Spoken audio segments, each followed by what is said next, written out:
Let's go. Let's go. Let's go. LSU football fans on a Saturday night. It never rains on the Power Hour LSU live stream. Let's go. The pressure is mounting on Ed Orgeron after what he said earlier this week. We're going to talk about that. Myles Brennan, TJ Finley, Max Johnson, lots of recruiting news to get to. I know some of you want to talk recruiting like deep into the future because the 2023 quarterback class in the state of Louisiana is going to be absolutely insane. Are you kidding me? Are you ready for this live stream tonight where it's LSU football 24/7, 366? Yes, I added a day. Let's go. Woo. Let's go. Let's go. Come on, guys. So, I want to start tonight's live stream talking about the pressure that is building on Ed Orgeron. Yes. Not only on the field, off the field, in the interviews, and all of that. So, everyone made a big deal this week as we welcome in Chase, Johnny, Rai, Kingston, David, Josh, Brian, Max, that Ed Orgeron didn't interview his candidates for coaching last year. And everyone made a big deal about that. And everyone were like, oh, well, you didn't interview Bo Pelini and you didn't interview Scott Linehan, which I agree. You should interview your candidates, right? But I do want to add that studies have shown that not interviewing candidates face-to-face is actually a good thing. Malcolm Gladwell actually did a podcast on this very subject.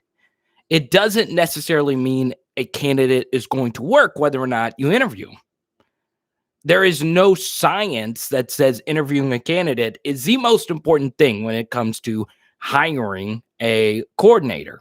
However, in this case, especially when it comes to football coaches, how they actually interview is very important because you want to see if you vibe with them because you got to vibe with all your coaches, right? So I understand everyone's going to get their shots in on Ed Orgeron, but I want to also add this into the equation because we tend to really think head coaches actually make all the decisions. They don't. They really don't. Athletic directors don't make all the decisions when it comes to hiring coaches. Sometimes it's more than just the head coach. Sometimes it's the athletic director who says, I want to hire this coordinator. It's the athletic director who says, I want my defensive coordinator to be older, experienced. I want to have a defensive coordinator who's done it in the SEC. Sometimes athletic directors just say, I want Bo Pelini. So I think what Ed Orgeron said last week is troubling, but that's not the biggest issue you should have with Ed Orgeron. It's not.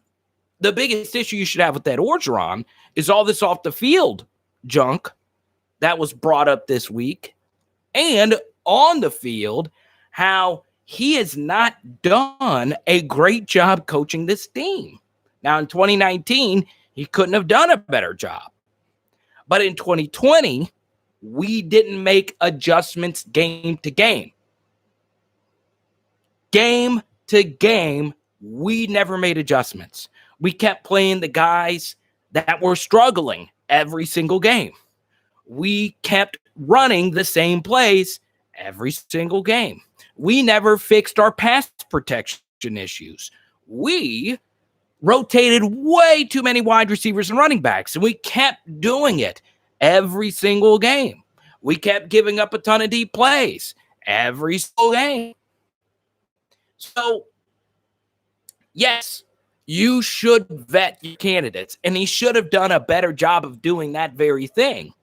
And so many people are focusing on that being the ineptitude that Ed Orgeron showed, where the real ineptitude you should be worried about was the actual coaching of the actual season last season. And I understand everyone's going to say, wow, we lost all the guys from the 2019 team to the 2020 team. And you're right. And I've said this 1,000 times over. Yes, that is true. That is the number one reason why the 2020 team struggled. However, that is separate from everything I just listed. It is. Because there is a difference when players continue to play bad and you don't have any replacements, then you got to stick with those players.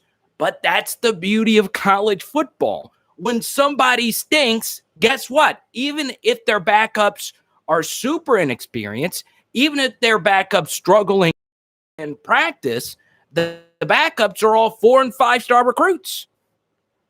If the linebackers were struggling, why did we never see Josh White or Antoine Sampa or whoever? Put some new guys in. Maybe they're the answer. It drove me crazy. A lot of you will remember this. Remember when LSU kept sticking with DJ Welter at linebacker? They just kept sticking with them. You remember that? It was during the Mettenberger, Jarvis Landry years. We just kept sticking with them until we finally fixed it with Kendall Beckwith, who didn't even play middle linebacker. And guess what happened to Kendall Beckwith? He went to the NFL and played for a long time in the NFL for a linebacker. So, look, when people stink, bench them. That should be the motto for this year. And I want every one of you to repeat that. When people stink, bench them. So we say hi to Chase. We say hi to Mr. MVPS. Chase says the big mistake, but I think T-Bob and Hester said that I'm sure he vetted them and went through candidates, but just hired him and didn't do an official interview. Exactly. You should always do an interview. In football, I believe that. You should always do an interview. You should always do an interview. So, obviously, we're going to talk more about Ed Orgeron tonight. We're going to talk about also, I want this to be clear. One of our live streams, we did some LSU basketball talk. It was just because it was March Madness. And some of you have sent me LSU baseball questions. This is not the right place to do it. It's not that I dislike LSU baseball. I have a Paul Manieri bobblehead up here. I want them to do well, but I just don't care. And that's not the point of the channel. You know, I just don't care enough about LSU baseball. I understand Jaden Hill, Trey Morgan. That's really cool to see. Those are the only two players I can even name. I can't even tell you another player's name right now. Nolan Kane, or he's a coach now. I remember when he was a player. Exactly, Brian. It's such a simple concept, too. It's one thing if you're in the NFL and you can't bench guys. That's one thing because you don't have super deep rosters. But at the college level, when people stink, bench them. Philip, I have no news from the scrimmage. None. You know, here's the thing. What's up, Biscuit? Beasley, what's good? Here's the thing. He's drunk. What the hell? So I want y'all to know in the background, you might hear Hey.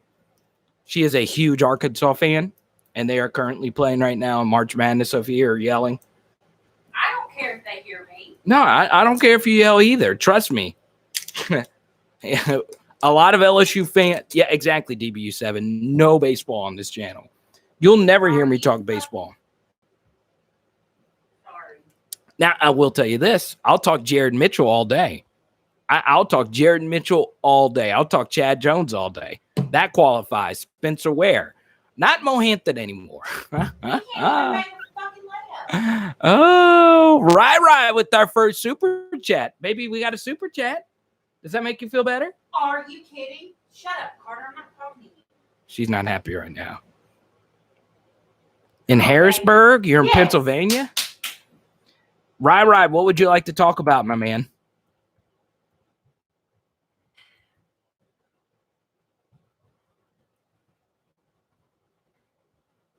Brian, is that not just something simple to say, though? It's like, when people stink, bench them.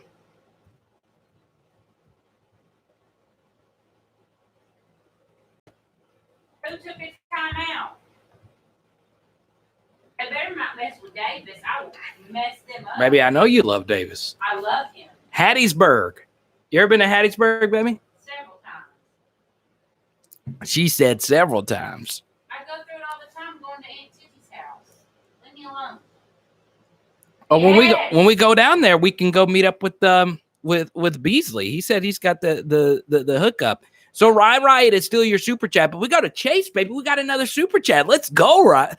Let's go, Chase. Let's go, Riot. Let's go. Let's go.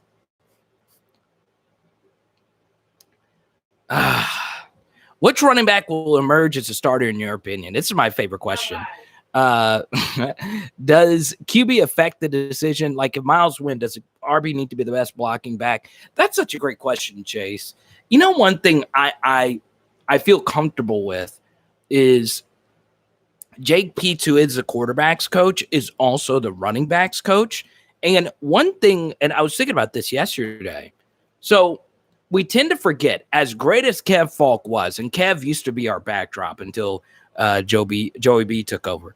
We'll bring Kev back, though. I don't know where my Kev magazine went. But anyway, Kev was a first-year running backs coach.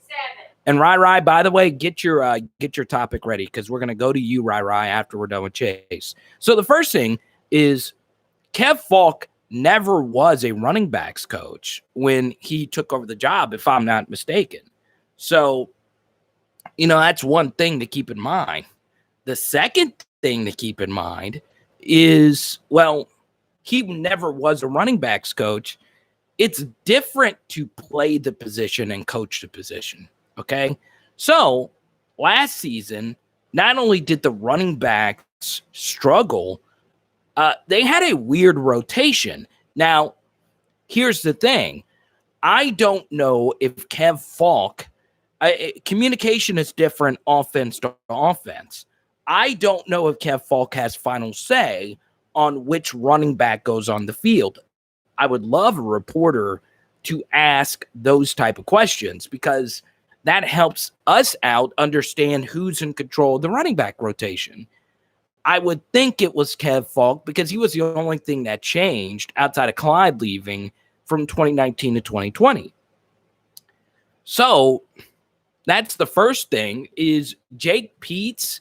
He was a running backs coach at Carolina before he became a quarterbacks coach, which is a very rare transition to make in the NFL. 1 year being a running backs coach and then being a quarterbacks coach. Well, that happened because Joe Brady came to Carolina and they named him the quarterbacks coach. So that's one thing I think will help out is Jake Peetz has a lot of history coaching running backs. And with the little bit of insight that we've seen from practice, you guys have noticed this on our videos. Christian is like our running back expert. Christian, welcome. You've seen Jake Peetz and Kev Falk they're working a lot together. One thing they've been doing a lot of in practice are these running back flat routes. What stinks is the running backs that will actually play next season have not been healthy for practice. Now, John Emery has been practicing, but he can't get hit. He's at the yellow non-contact uniform. Then Ty Davis Price also is going through injury right now. Kevontre Bradford, I saw the first week of practice, and then this week, he's nowhere to be found. And then he had the off-the-field skirmish this offseason. So right now, the running backs that they're working with are Derek Davis Jr. is supposed to be a safety, Corin Norman, a walk-on from Lafayette, and Josh Williams. Josh Williams right now is your number one back by default. And I understand Josh Williams is a great story. He's a great story. But 22 carries, 88 yards, that's not going to cut it. So we'll see. I hope it's John Emery. You could tell he's putting in the work during practice. You could tell you could just see it in the little bit that we've seen. The bottom line is we got to get better at that position. We've definitely got to get better. Last year was the first year we had bad running back play. Now, one thing I think will help is Chris Curry is out of the equation. He was taking carries away from the other guys who are better players. Chris Curry had a low broken tackle percentage, 145 yards on 45 carries. It's just not going to cut it. So I think that'll provide some clarity. Now, here's another question for you, Chase. Chase, you say, okay, so Chase has commented. He said, I'm rooting for Emory. So much potential. Guess what, Chase? You're just like the Trey Palmer crowd. So much potential, but why hasn't it shown? We'll see. This is their make or break year, not only for LSU, but potentially for their professional futures. Their athletic profiles definitely fit an NFL player, or forget NFL, a really good LSU SEC player. But we'll see. We'll see what happens. So hopefully that answers the first part of your question. Right. We're going to get to your Mike Jones question in just a second. Let's go to this. Carvis, what's up, man? You always say this, though. You always say this, and it bothers the daylights out of me because you say Emory and TDP are the next Chubb and Sony Michel. Really? You do understand Chubb and Sonny Michel were like, I don't know. They're amongst the best SEC running back tandems ever. Really. You Cadillac and Ronnie Brown, then Felix and Darren McFadden, and then, you Geis and Fournette in there as well. But I don't know if TDP and Emory would be that good. I hope so. If they're that good, we're going to the freaking playoff. Fingers crossed, but we'll see. We'll see what happens. Carvis, I understand. The fan inside of me wants to say, yeah, for sure. So the next question that Chase had is, does the quarterback affect who plays running back? And I would tend to say no, because LSU says they're going to run more empty next season, which is going to be interesting. Either way, whether or not they want to run empty, they still like to have their running backs go on routes, which is what Ed Orgeron said this week. He specifically said he wants to see if his offensive line could five-man protect. So whichever running back can catch the football out of the backfield the best will be the best option, which is why Kevontre Bradford, I don't know if he's been in practice or not. I'm kind of shocked I haven't heard his name more when I saw him early in practice. We'll see. Maybe John Trey Kirkland's going to have to play some running back next season. Maybe. Because I don't know if Goodwin and Kiner are going to have the playbook down like right away. Running back is a far more complex position than it used to be now that you have to catch instead of just run. It used to be that it's plug and play. Take the football, run through the B gap, and then eventually you'll learn cutback angles and all of that. But it's not like that anymore. If you ever go back and watch the 2019 team, you'll see like how much crap Clyde Edwards-Helaire actually did for that team. Like, he did everything. He was that phenomenal. And, to me, he was the second most valuable player on that team behind, of course, this guy. So, we'll see. But Christian has made this known. And Christian has donated a lot to this channel. So that's part of the reason why I'm shouting him out. But he's been saying this since he started watching our content. And it is so true. And I'm going to get to linebackers right now, right? But this by Christian has to be hammered home. We have to catch the football out of the backfield. We have to. We got to have a running back who can do that. That killed us in the Missouri game. Killed us that we couldn't get that down because Missouri would house blitz and we try to check down and we just couldn't get the chemistry right.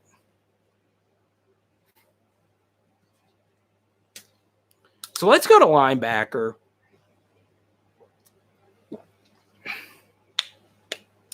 Let's go to linebacker. We'll get to Max Johnson in a second. Lucius says, forget everyone. Let's go to the Corey Kiner Armani Goodwin show. I like that. So Rai asked this question. Do you think linebacker transfer Mike Jones Jr. can be as good as Jabril Cox or better or not as good? Okay, so this is a good question. I do think Mike Jones is going to be great. Jabril Cox was a really good player, okay? He would have been a better fit on the 2019 team, because other teams threw against us, and we knew that they were throwing the football against us because we had such huge leads. Well, because we played such close games this year and we played them at such weird paces, the one thing that made the 2020 LSU team so freaking crazy, as we say hi to Tyler, Britt, Mark, Stated Neptune, David, Lucius, Brian. One thing that we have to remember is that the 2019 LSU teams played at a similar rhythm. Games stuck to a very similar script. Our offense would jump out to an early lead, and we would just continue to build on those leads. In 2020, we had such a weird rhythm to our games. There were a lot of pick sixes, a lot of explosive plays, lots of plays on special teams, injuries, weather changes. So that was hard for us to establish who our team actually was, right? So that's really hard as a linebacker because the other team's offense always had their full playbook at their hands. And those linebackers, in theory, had to cover more space. Now, why did they cover more space? Well, it's simple. They played LSU consistently with 4 defensive linemen, and those defensive linemen never dropped back into coverage. So those linebackers would be more responsible for a lot that was going on around them. So sometimes Jabril Cox would struggle last season because Damon Clark, who admitted that he worries a lot, he has a lot of self-doubt. Well, that was a perfect recipe for a disaster for Clark, learning the Bo Pelini defense while Bo Pelini was also your linebackers coach. So Jabril Cox had an up and down season. Overall, he was great. Anytime it got you a pick six is always a good thing. He was really good at that. It's a good thing. Now, Mike Jones might not have the same upside as Jabril Cox because he was just so fast. But Mike Jones was one of the highest graded coverage defensive backs in college football last season, while he wasn't even a defensive back. And that's according to Pro Football Focus. So Mike Jones Jr., obviously a high quality kid, high character kid. I really think he's good. I do. And I think he'll start right away. The question now becomes who starts next to him, because it seems to me that Ed Orgeron is pushing, and I mean he's pushing Bug Strong to be the guy. So we'll see. We'll see what happens. Mike Jones is currently not practicing, so that's something to keep in mind. He's not an early enrollee, so we'll see what happens.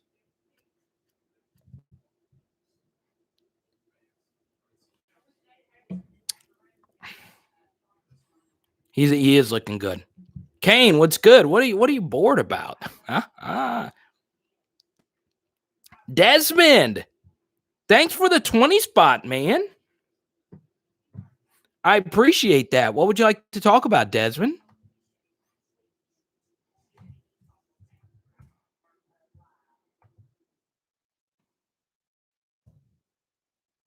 And if we get 400, we're going to go see Tar. We're actually supposed to go tonight. I was going to surprise you guys with Tartar, but hear me out. Haley's parents are huge Arkansas Razorback fans, as is my girlfriend. And she's sitting right here watching the game. She went outside because Arkansas is losing by 7 to Oral Roberts. Well, here's the thing. If you were an LSU fan, imagine if you were an Arkansas fan and you haven't won anything. You haven't won anything in football. And your basketball team has underachieved for years. And this is your opportunity to go to the Elite Eight. I did not want to pack our pin. Imagine them coming to do an Arkansas live stream during the national championship game. That's not fair to them. So I was going to pack my stuff up and, see Tartar because we did hit 400, but that's why we are not putting Tartar up tonight. Let's go to Jamal. What's up, man? Ajik, what's good? Any news on DBU? Are we looking better? Well, it's going to be really hard to really look at DBU right now for a few reasons. Number one is obviously they're installing a new defense, and you're going to see a radical shift in how the safeties are coached because obviously Bill Bush is a completely different human being than Durante Jones. So we'll see how that turns out. Plus, we don't have Elias Ricks for the spring. And I saw a few of you overreact to a few Elias Ricks tweets. Don't. They're tweets. He's a kid. It's kind of hard to say if DBU is going through something. However, to go along with what Rai asked, you ask about DBU, a big part of DBU is can the linebackers also cover? And Mike Jones is not practicing right now either. So what's interesting is that we're putting in a new defense, but currently in spring, our entire defensive line is there outside of the incoming freshman, our entire defensive line. Even Mason Smith is already there. So most of the guys that are going to start and play a line on the defensive line are already there. Maybe Bryce Langston. I don't really see that happening. I think the defensive linemen that are there currently practicing are to be the ones you're going to see play a lot. At corner, Elias Ricks, he's on the team. He's going to be playing for LSU next season. Well, he's not practicing. What about at safety? Well, a lot of us expect Sage Ryan to play. He's not there. At linebacker, I think Mike Jones is going to start. He's not there. So, that is a little concerning that they're not at practice at no fault of their own, but we'll see. Tyler, you troll. Tyler, you're trolling me hard. Huh? It's just going ahead and get those three guys.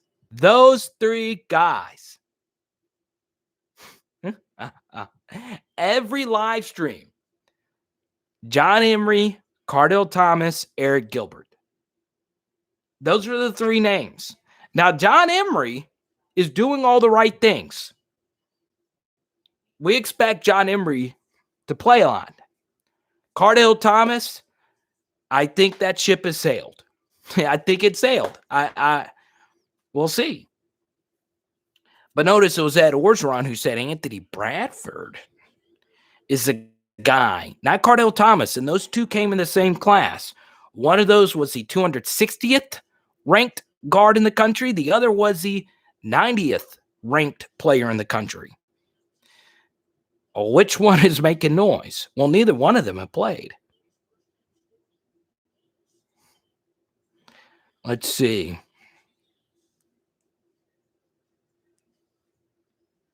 Desmond said, I just wanted to support. Oh, that was you, Desmond. Thank you. I was wondering. We haven't had a Desmond. Everyone welcome Desmond to the channel. So Desmond is the one who just joined in. Everyone welcome Desmond. I don't think you've ever commented before or super chatted. I really do appreciate it, Desmond. It goes a long way. And you cashed apped it. That's great, man. I could put that right in my bank account. Thank you so much. Yeah, you're right. Arkansas used to be the 40 minutes of heck under Nolan Richardson, one of the best coaches of all time in college basketball. Love me some Nolan Richardson. He's a funny dude. Really nice dude. Desmond said, I liked your view of being a comedian. It's interesting, Desmond. I just started watching the Brian Regan's latest special last night. My girlfriend hates Brian Regan. My girlfriend, she's Chris Rock all day. You don't like Chris Rock? I like Chris Rock, but I love. Oh, she loves Sebastian Maniscalco. Desmond, I appreciate you.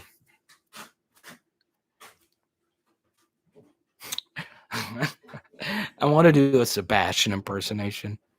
I would give anything to see Sebastian. Tyler says, if you had to guess our record this year, what would it be? Good question, Tyler. I understand, Tyler. I know you were just joking a minute ago, but okay. First thing, and I know it's going to get brought up again, but I'll just go ahead and address it. Okay. I don't know anything about Eric Gilbert. I know Bruce asked a question about the transfer portal. I don't have any news on that either. I think they're really going after safety. I do think LSU is panicking just a little bit for that safety role, and as they should be. In recruiting, this should be a big thing for LSU and just teams going forward. As the game begins to spread out, what I think's going to happen is more teams are going to run more too high safety. Okay, and what that means is pre-snap, they're going to play their safeties deep to help prevent the deep passing game, because every analytic shows that explosive plays is the number one indicator whether or not teams are going to win or lose. So when you play too high safeties, it's harder to throw the football deep. Well, to effectively run that, you got to have some bad dudes playing safety. So from this point forward, LSU should not be taking any less than 5 defensive backs every single class. That should make up a fifth of your class. Now, why is that the case?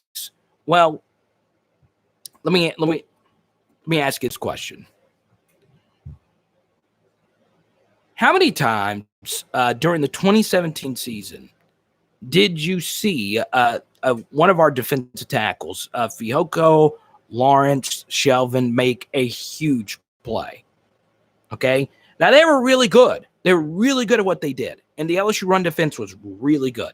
All 3 of those guys I just mentioned, and Glenn Logan, they were all good players. But we would not have won the title without Grant Delpit and Jacoby Stevens being as good as they were that season, and Kerry Vincent. Kerry Vincent really turned it on. So from this point forward, we're going to have to keep hitting it. And I know class of 2022, we already got 3 corners in. And I know we're working on getting some safeties. But that's the key. We got to get good safeties. And going into this season, Todd Harris is your best option right now. So we'll see. We'll see what happens.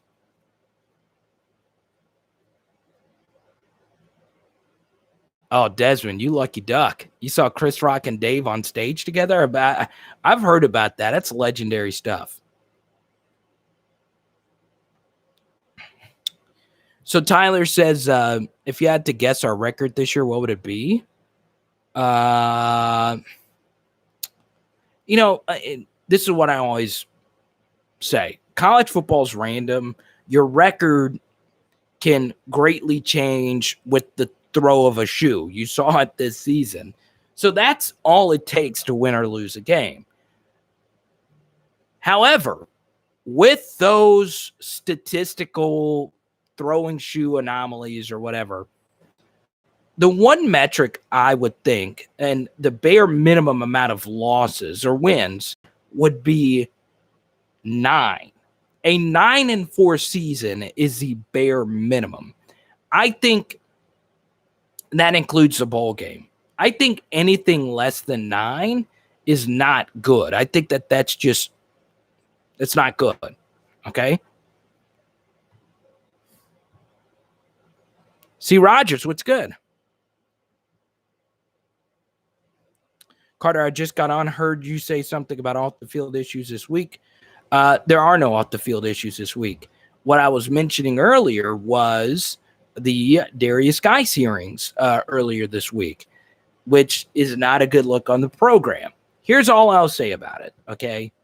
Because I've had a few of you DM me about this thing, and I always feel live streams are better ways to discuss it than just doing a video.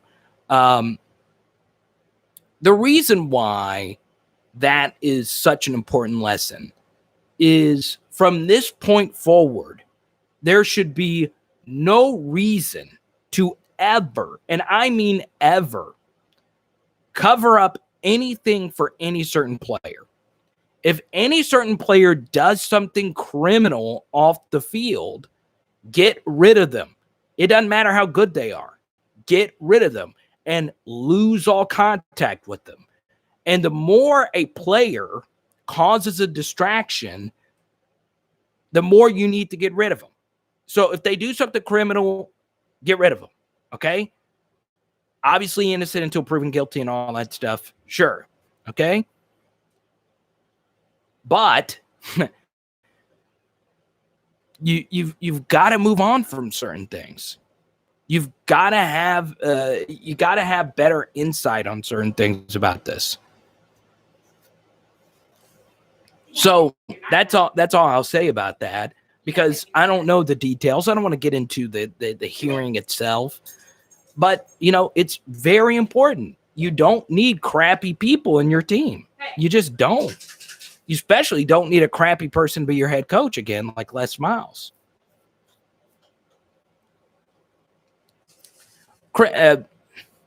Criminal's not the right word there. Okay, what would be the right word?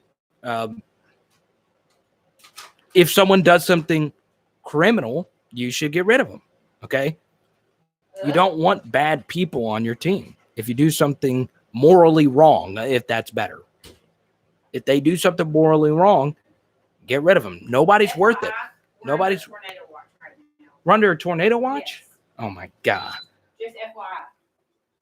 In case the power gets kind of, the internet gets kind of glitchy. Oh, yeah, the internet might get glitchy in a tornado watch. So if we, for some reason, fall off, I'm sorry. I just wanted them to know. Well, it won't be my tornado of the Razorbacks, but it'll be a tornado. So just to let you guys know, I am risking my life doing this live stream for you.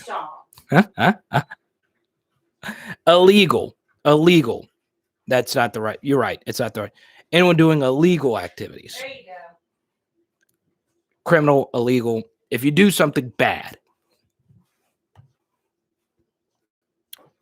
Jay Ward at safety would be awesome. I'm also getting on the Dwight McGlothern train. I like that.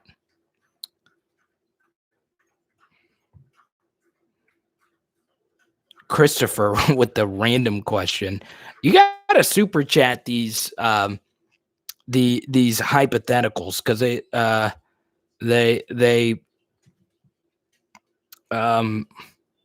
kind of hard to discuss, because you got to conceptualize, like, okay, 2019 team versus 2011 Miami. So that's Sean Taylor, Greg Olsen. That's that team, right? Okay. I don't know. I'd have to look at all the lineups. So, Christopher, if you super chat that, I will answer your question. So, illegal activities, just to clarify. And then, you just move on. You just move on. Who's your first favorite LSU player? That's easy. Chad Lavallee. Knock, knock. It's Nick Saban. Josh with the joke super chat. Nick Saban who? Let's see.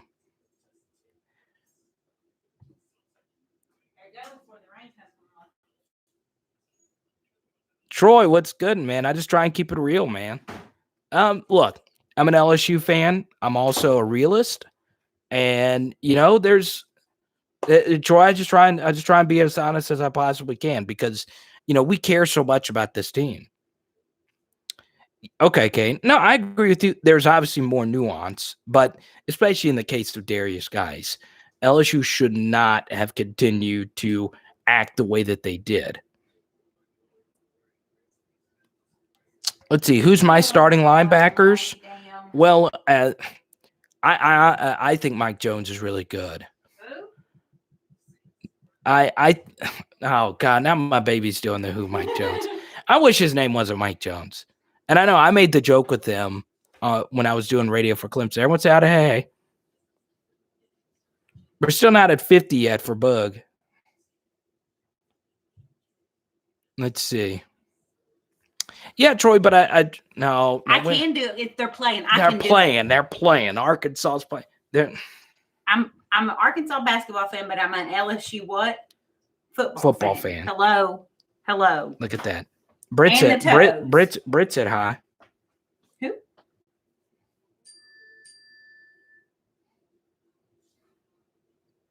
Is Eric back or rumor? I knew that would take over the live chat at some point. I'm here, and I'm nervous. Okay, so look. Last thing on Eric Gilbert, unless y'all super chat. Oh my God, that's so old. You know, I can't say this enough. No one player is worth all of this. They're not. Not a single human being is worth all of this chasing of Eric Gilbert. It's just not worth it. I promise you it's not. And I honestly do think Eric Gilbert is going to be a special football player in the NFL if he gets it all together. I think he's special. I really do. And at first, when he decided to opt out, I was like, okay, let's just figure this out. Okay. Okay, so Christopher dropped a super chat. All right. So I'll do it really quickly. All right. We'll go quick because sometimes I lose viewers on this because it's like just hypothetical stuff. So y'all stick with me. 2001 Miami Hurricanes roster. Let me pull up their starting lineup. Oh, they had Vince Wilfork. Okay, so we wouldn't be able to run the ball. All right. Ooh, they're good. They are. I forgot. I forgot that they had. Oh my God, they have a 12-point lead. I forgot Clinton Portis and Frank Gore and Willis McGahee were all on that same team. And I forgot Willis McGahee and Frank Gore were in the same class. And they had Jared Payton. Man, Andre Johnson, Jeremy Shockey. Okay, it was Jeremy Shockey. I said Greg Olson earlier. It was Jeremy Shockey and Kellen Winslow, Bryant McKinney, William Joseph. Let's see, Jonathan Vilma, Philip Buchanan, Ed Reed, and Antro Roll. So I guess Sean Taylor was not on the 2001 team. Okay. I mean, they had so many good. I mean, the early 2000 Miamis were just so freaking wild. Look.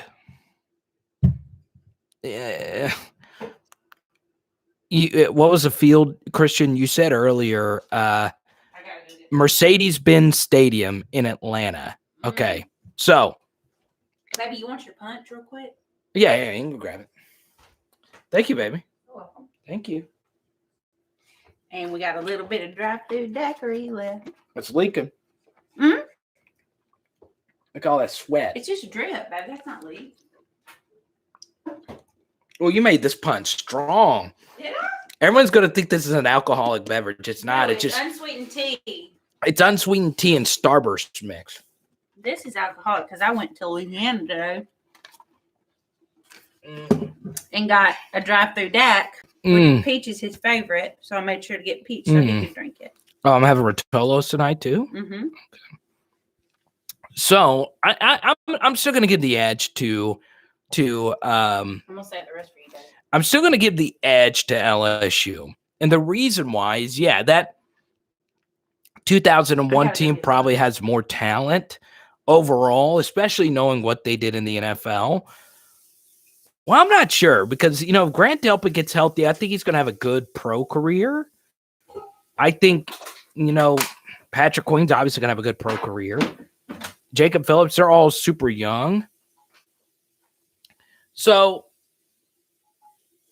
look, I'm, with modern offenses and stuff, I'm going to still give Joe Burrow the edge. I would probably handicap that as LSU is probably like a 4.5 point favorite. I think that's fair. That was a point spread, LSU versus Clemson. So I think 4.5 points would be fair. I think a more expert handicapper would probably have LSU as a touchdown favorite.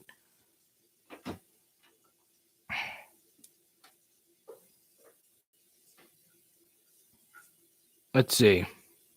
Lucius says, wait, what is this, Chad? So hold on. Before I get to Lucius, Christopher, did that answer your question? I think LSU would win, and I'm being as unbiased as I possibly can. I think LSU would beat 2001 Miami.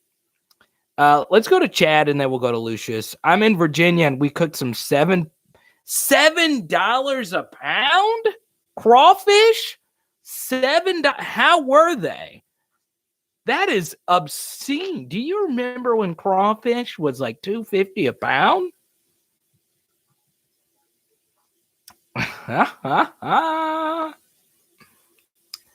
Oh man,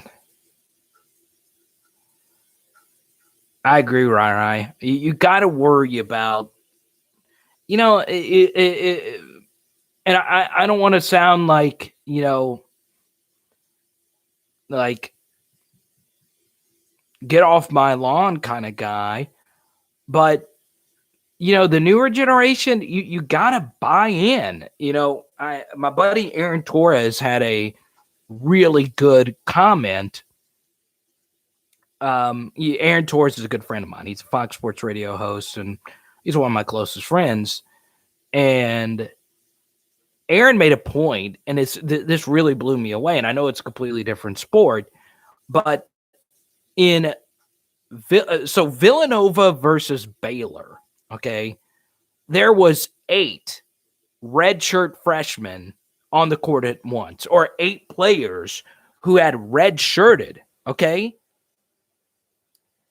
I think we tend to forget how foreign of a concept playing a true freshman actually is. Like in the Pistol Pete Maravich days, and we all know Pistol Pete's one of the best LSU athletes of all time. You never played as a true freshman. There was JV and there was varsity.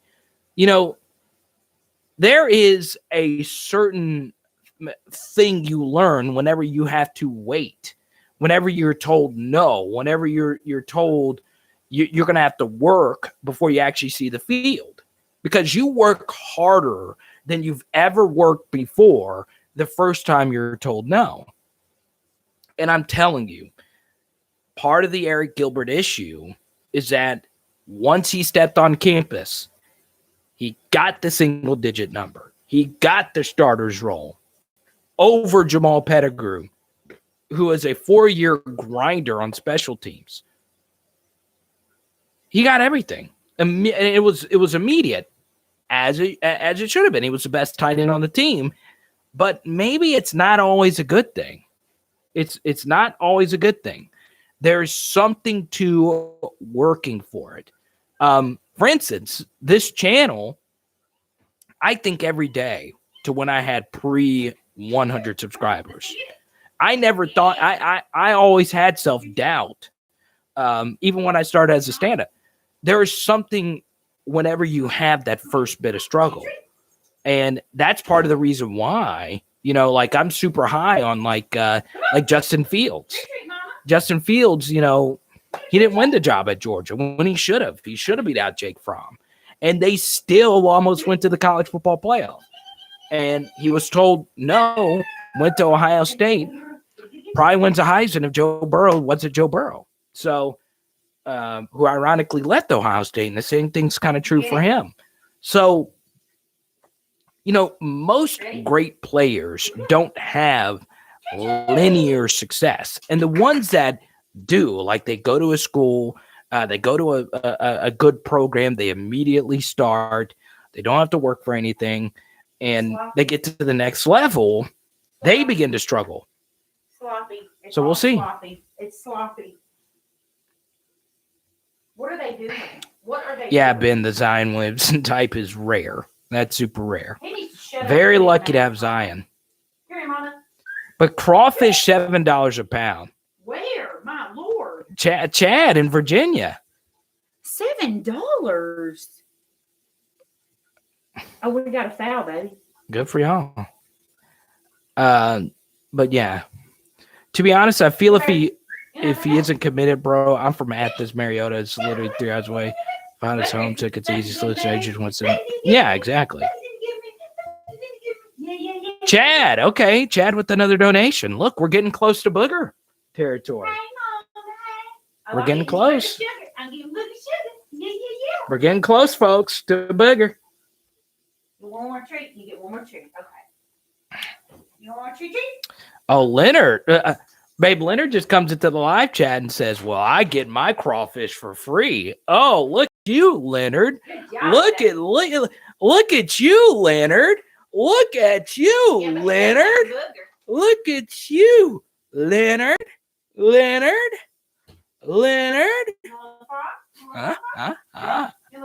Let's go to Chad Super Chat. Does Garrett Nussmeier have the tools to become the starter in 2021? Goes along with what I'm saying.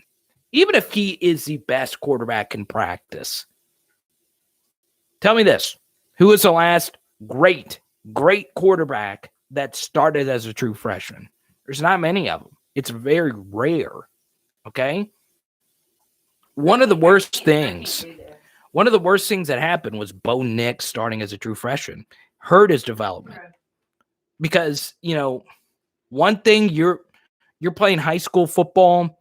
Next thing you know, you're the true freshman quarterback at Auburn in the SEC. And you go from going up against decent competition in Alabama to Dave Aranda's defense with NFL guys on the road in Death Valley. So the thing about Trevor starting as a true freshman is, number one, Trevor Lawrence is a transcendent talent. But here's my counter to when people say Trevor Lawrence. He did not start day one. Kelly Bryant started day one. And eventually, and this was just really good coaching by Dabo Swinney, he knew he could not beat Alabama with Kelly Bryant because the year before they got beat 24-6 in New Orleans in the college football playoff. I was at that game. He knew he couldn't beat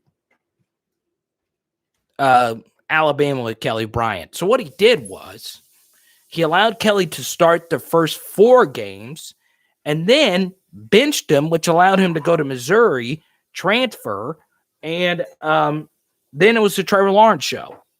And they slowly worked him in. Now, as great as Garrett Nussmeier may be, he's not Trevor Lawrence. But I will go even one step further on the Trevor Lawrence thing. How good was Trevor Lawrence in college? Wonderful. So, at first glance, you say wonderful, right? A lot of you say, well, he was great. Really? Sophomore season, second year as a full-time starter. On the top of your head, tell me how many 300-yard passing games Trevor Lawrence had as a sophomore. Out of the 15 games that they played his sophomore season, how many times did Trevor Lawrence throw for 300 yards? Guess right now in the chat. I want you just to guess. How many times did Trevor Lawrence throw for 300 yards, okay? Which is normally what we consider a pretty good game, right? How many times? Just give me a guess in the chat. I'm curious to see if you can guess this. 3, 5, 3, 3. 3. I'm getting a lot of threes here. I said 3 first, guys. So y'all suck. Troy says 4. Josh says 3. Okay? The answer is Trevor Lawrence had 2. He had 2 out of 15 games as a sophomore, 300-yard passing games. 2. Now, full disclosure, they had a great running back. They had one of the best college running backs ever in Travis Etienne. Okay? He was great. He was excellent. And Clemson blew a lot of teams out. But he only had 2 300-yard passing games, 2 as a sophomore. And that was why, at the time when I made any radio appearances for the championship game or anything like that, I would say, God, the biggest gap in LSU versus Clemson is Joe Burrow and Trevor Lawrence, right? Trevor stunk versus us, as he did versus the better defenses he faced. So what happened this past season? Well, he became better as a passer, but then when you actually look at the throws that he made, a lot of the throws he made were little screens and bubbles, not throws where he was reading a defense. So yes, Trevor Lawrence was great at the college level. Do I think he is slightly overrated as a prospect? Yeah. Yes. Do I think he as a human being is phenomenal? Yes. He is everything you want in a human being. Self-deprecating. When Zach Wilson had the amazing pro day workout, he retweeted him. I love his personality. He puts everybody first. He's a sweet kid. He has and he and Joe are very similar. Guys that you want leading your team. He is a warrior. He's a better. All those different things. I just don't think he's as good as everyone says he is. And I think part of it is when you sit that first year, you learn so much. And it's just part of it. That's how I feel. I like sitting my quarterbacks out for 1 year. I still believe that at the NFL level, that I don't think quarterbacks are ready. Now, sometimes when you have Joe Burrow and you play on a bad team, you got to play him.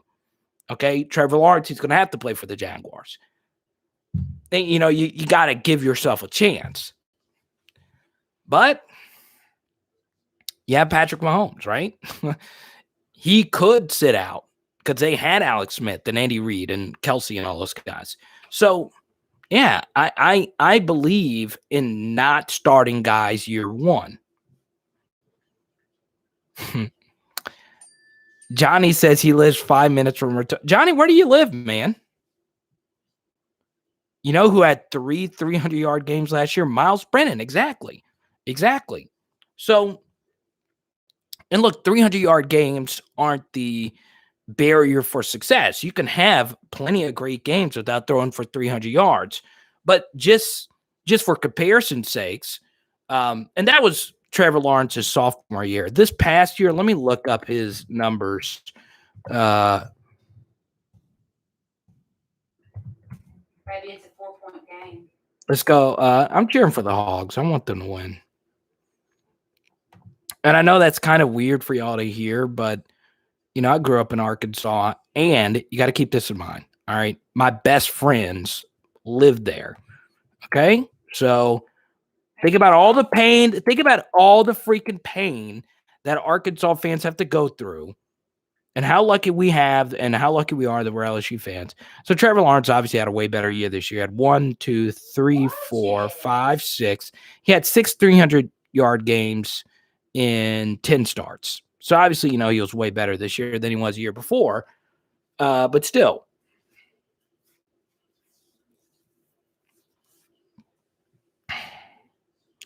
It can ruin them. You're right, Leonard. And look, and the question, if you're just joining us, should Garrett Nussmeier get the opportunity to start? Should he start year one? I just don't see it. I just don't think at the college level where you can bring in a new quarterback every season. So for instance, Walker Howard, I think he's going to be the starter at some point. Now, is that going to be in 2023 or is that going to be in 2024? I hope it's not going to be in 2022. I hope it's not.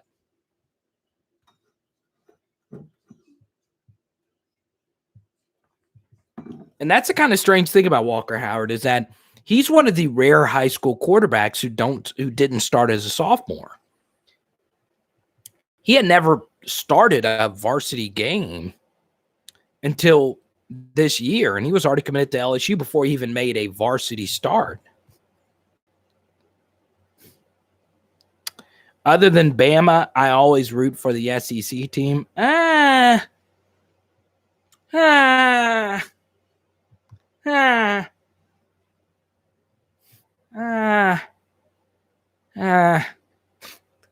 can't root for Florida. Here's the thing. I can't root for Florida.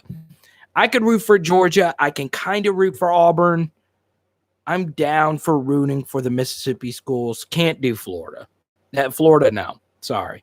Never. That's a non-negotiable. Florida's non-negotiable. My own son could start for Florida. not cheering for him. Not cheering for him. Or my own daughter could play for Florida. You. Not that you're having a kid. Clarify that shit. Guys, I got to tell you, we're expecting super chats. Get them now. But daddy's me. The only daughter you have is Bernie. Oh, man.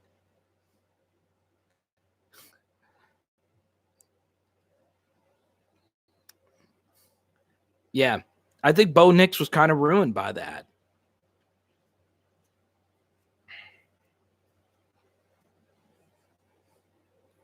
Because you got part of the thing is whenever you get to college, and I know I've explained this before in a live stream, but I've been told this plenty of times by actual college football players. The hardest thing for them when they get to the next level is not necessarily, and this is one of their words, it's not the speed of the game, but the speed of life. You know, and that was just like so profound when I heard that. And it just kind of came to me. They said, it's not the speed of the game. They said, we're all good football players. It's just some people can't find happiness. They can't find a rhythm. It's such a completely different life you live in college compared to in high school where you could do no wrong. And I was talking to someone about this earlier today. You know, guys that struggle to get their grades, you know, college isn't a walk in the park, but you know, it's the tutors and things that LSU has are ridiculous. You know, the Cox Education Center on LSU's campus, and if you guys don't know where that is, so there's Tiger Walk. You know, they walk down the hill. Well, at the top of the hill, right there where they're walking down the hill, the top of that hill is the Cox Center. And it is such a fantastic facility. I had a few classes in there, and they have some of the best freaking tutors. I knew some of them. I knew some of the tutors that tutored the athletes, and they're incredible. So, you know, it's funny, but it's true. You know, you get some of the best education at LSU, and I'm sure the other schools are like this as well. It is extremely hard to not qualify. It really is. But some guys just can't do it. They can't get out of their own apartment and have to walk to class. You know, it's too much on their mental health. They're not used to it. You know, it's hard. And to play a quarterback as a true freshman with a far more complex playbook, with a far more complex, you know, group of players in front of you, a lot of these guys are from areas of the country you've never even been to before. And then the third thing is the speed of the game's different. And on top of that, I don't know if I would trust the LSU offensive line to protect a true freshman starter. So, you know, for Garrett Nussmeier, sit him in this year and then really start to think about him in 2022 if Max, Myles, or TJ can't grab the reins of the starting role.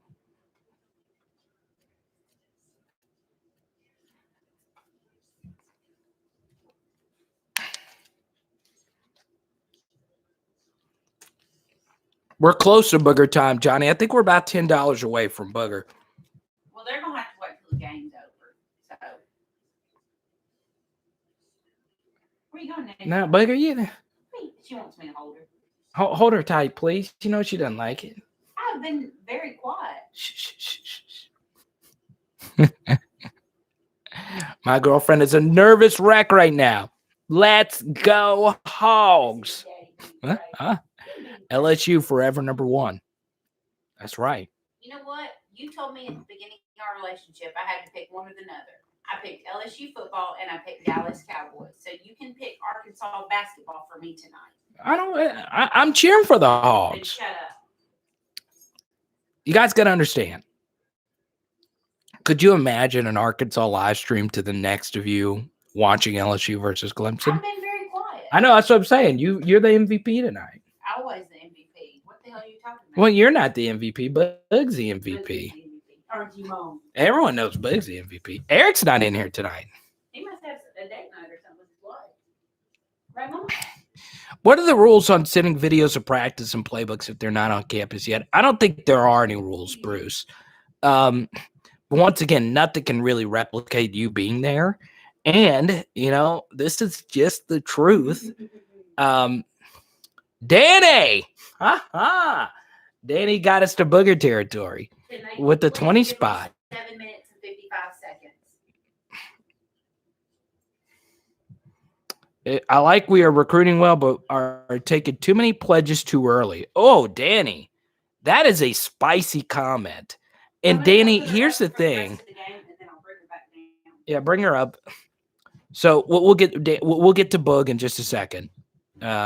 Johnny, need a little patience because Boog doesn't like to be down here during basketball games. I don't know why. I don't know why our dog doesn't like sports, which is crazy. So, Danny, this is a spicy question because these are the kind of questions that I like. I really do get excited about questions like this because these are really outside the box questions, right? Because LSU is kind of in an unprecedented circumstance right now, right? Oh my God, it's a 2-point fucking game. Oh shit.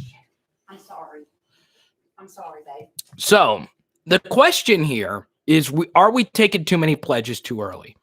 Okay. So what he's saying is, look, we have a scholarship limit for next season. Thank you. There is only allowed, LSU is only going to have 81 scholarship players on their roster next season. Okay. Now, we're going to lose a lot of guys from next year's team. Okay. So Austin Deckles is going to be gone. Dare Rosenthal is going to be gone. Well, he's not a senior, but Chasen Hines will be a senior and so on and so on. So we're going to be losing a lot of guys. Neil Farrell, Glenn Logan, but we can only have 81 guys. So I haven't done the math yet of how many guys we're going to need to see transfer or leave or whatever for us to be at 81 going into next season. Now, what Danny is saying is, look, we have a weird roster situation right now. We don't know who's going to transfer. We don't know what's going to happen. So what Danny's saying is we're taking too many guys. So my first thing, Danny, is obviously there are certain recruits you have to take. All right. So if Will Campbell wants to commit, you take him. If Walker Howard wants to commit, you take him, and so on, right? Most important thing, well, Johnny, the pro day's early in the morning. The only reason I'm addressing it now is because you've asked a few times. I would like to do that, but I think we'll keep the live stream schedule at the same time. But I'll think about it, Johnny, if we want to do it. I know a lot of you at work during pro day. But, Danny, let me ask you this. Are you concerned about the actual class of 25 or 26 guys, or are you more concerned about the 81 scholarship infraction? Answer that for me, Danny, and then I will switch. I will shift gears on that. There you go, Noah, watching LSU baseball and live streaming. I like that, man. Well, thanks for watching. Like I said, I wish I could care about LSU baseball. I wish. I'm going to be so drunk.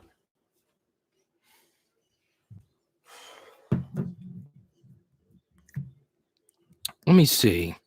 Let me pull up the 2022 class.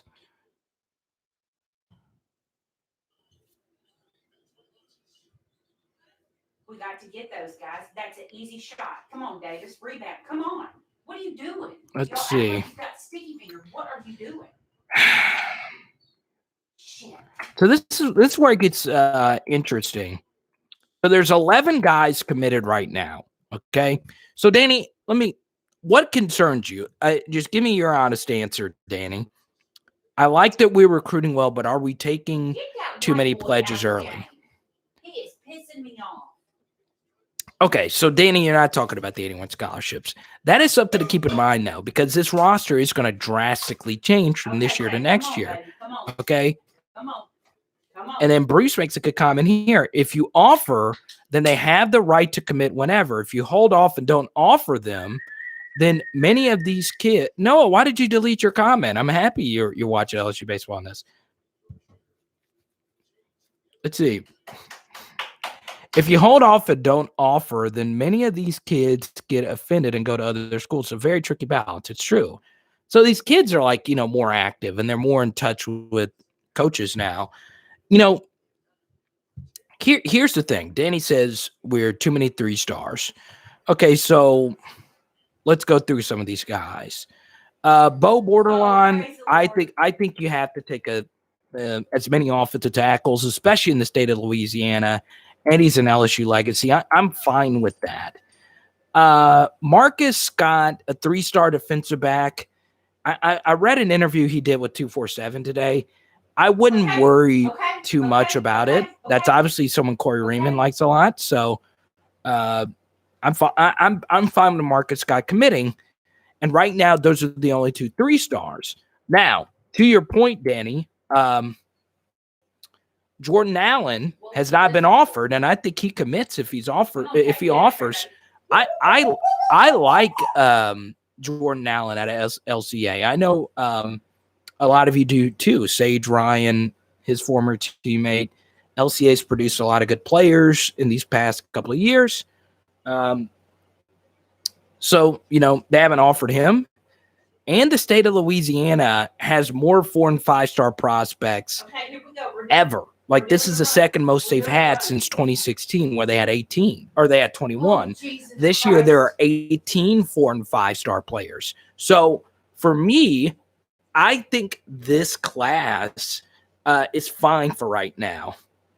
Come on, pigs. Come on. Okay, so, Danny, it's one of those things. Like, hit that 3, baby. Hit that. As sad as this sounds, LSU is still not afraid to process guys if they need to. And I know it sounds messed up, but Ed Orgeron's not afraid to do that, especially if no one wants to hold him accountable for that.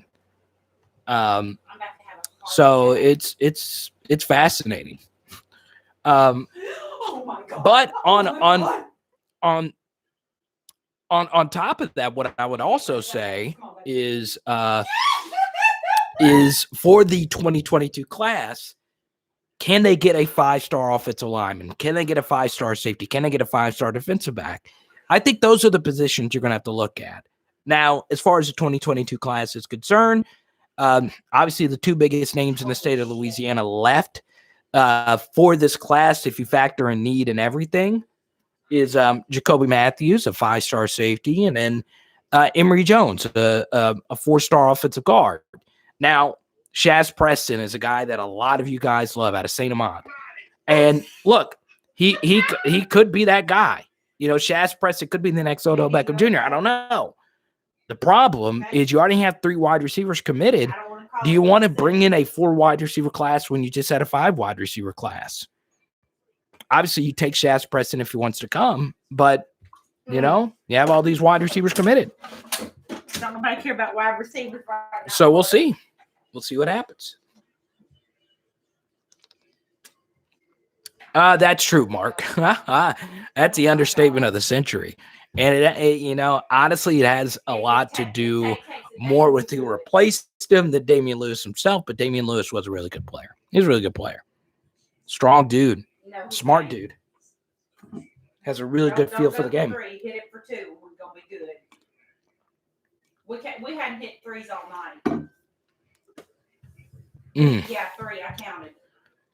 But you see, so Danny, I wouldn't worry too much about the 3-star thing. I hope they really recruit the state of Louisiana. I mean, look, some of you guys, I think there's a little bit of an area war for South Louisiana because I think it was Larry. I don't think Larry's in the live stream tonight, but he was like, forget Sean Washington, who already decommitted from us. We need to get on this Walter Bob guy that committed to Alabama. Yeah, Danny, it's interesting. You get all these wide receivers. I know. Oh my gosh. Like, for instance, LSU at the last second got Malik Neighbors. That one still is very interesting to me. LSU getting Malik Neighbors in this last class when they had, all these other wide receivers. Now, could Malik Neighbors be special? Yeah, any wide receiver can be special. We've seen a lot of lower rated wide receivers turn out to be some of the best at LSU, whether that be DJ Chark, Justin Jefferson, whoever. So, we'll see. We'll see what happens. Let's see. Sometimes 3 stars outperform 4 and 5 stars. Hence Jordan Jefferson. Justin Jefferson. I'll give him to say Justin Jefferson. Let's see. Do I see Hines starting again? That's a good question, Johnny. Look, it's gotten to the point where, some of you are going to label this like the anti-Chasen Hines channel. It is not. This is not an anti-Chasen Hines channel. I love Chasen Hines. I love his story. I love that he has switched positions for the teams multiple times. But I cannot say this enough. I've never, in all the years I've watched LSU football, never seen an offensive lineman perform so inconsistently bad as he did. Now, could he be better? I hope so. I hope he's Orlando Pace next season. We'll see. We'll see. We'll see what happens. Okay, y'all gonna have to get it back on the hoop on the other end. Come on. Daughter typing. Leonard's watching and driving. No, I'm kidding. I'm probably pulled up on the Bluetooth speaker. That's interesting. If you take it to the hoop, we're going to get it back. Bruce, that's a good question. You need to get some fast cover OLBs in this next class. Yeah, I hope so. But what's interesting about the Mike Jones thing is he's got 3 years remaining. 3 years. You can't make it. Quit trying to do it. Dang, Hey is getting fired up. What's the score? Shut up, Carter. Leave me alone. God. Oh, they tied it back up. Quit talking to me. Leonard's got us pulled up on a Bluetooth speaker. Okay, quick break because I need to figure out how you guys consume this content. Do you guys watch on your phone or do you watch on a laptop or do you guys have me piped in through through like a speaker system? I know some of you watch on TV. Hey, brought me this daiquiri. There's like this much left. Son of a bitch. You just hurt my guy. You asshole. Babe, come on. I'm sorry. Don't demonetize me with your language. I'm sorry. Johnny's a phone watcher. Mario's both. He just knocked him. Phone or TV? Usually I'm on my phone, but tonight I'm on the laptop, so I can use my phone. Chase?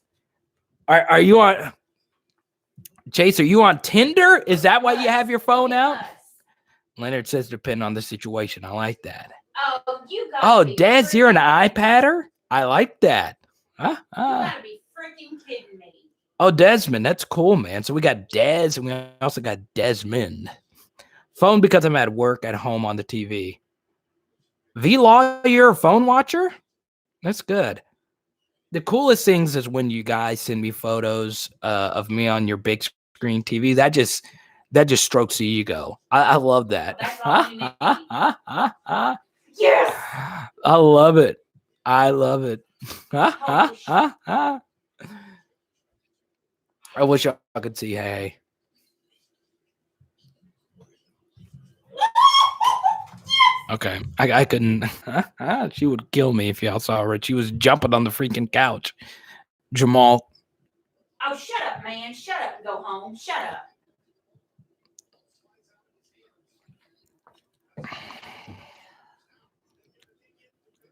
Phone and smart TV. Got it. Kyle, you double up. I love that, Kyle. Oh, my I love God. that. Yeah, there you go, man. That's what I like to see. That's what I like to see. Davis, don't try for 3, baby. You have to all night. Don't do it. Don't do it. Don't do it. Oh, my God. Oh, my God. Oh, my God.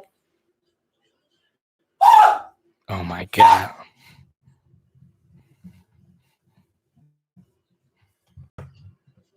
Okay, look at her. Stop, Carter. Get it off me now. I'm going to kill you. She is a wreck. Stop. Say hi to everybody. No. God. Oh, great. We found. Wonderful. Oh, man. What you want to do with 30 freaking seconds. I would hate to be a Razorback fan right now. Shut up, Carter. It feels great having national championships already in the bag in football. God sport. Even though I grew up on the NBA. I like basketball a lot. Just not baseball. This is what happens when you grow up around Arkansas. It was a shooting foul, baby. They shoot 2. Shut up, Carter. I swear to God, if you film me on that camera... Baby, come on. They're super chatting for Hey Hey Cam, which could have a totally different meaning. We'll start a OnlyFans. Oh, they're going to play for last shot. Okay.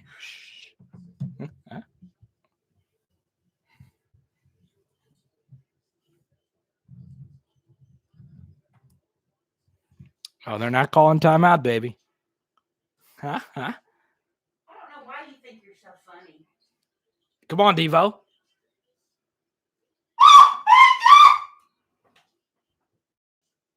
Devo Davis. Wow.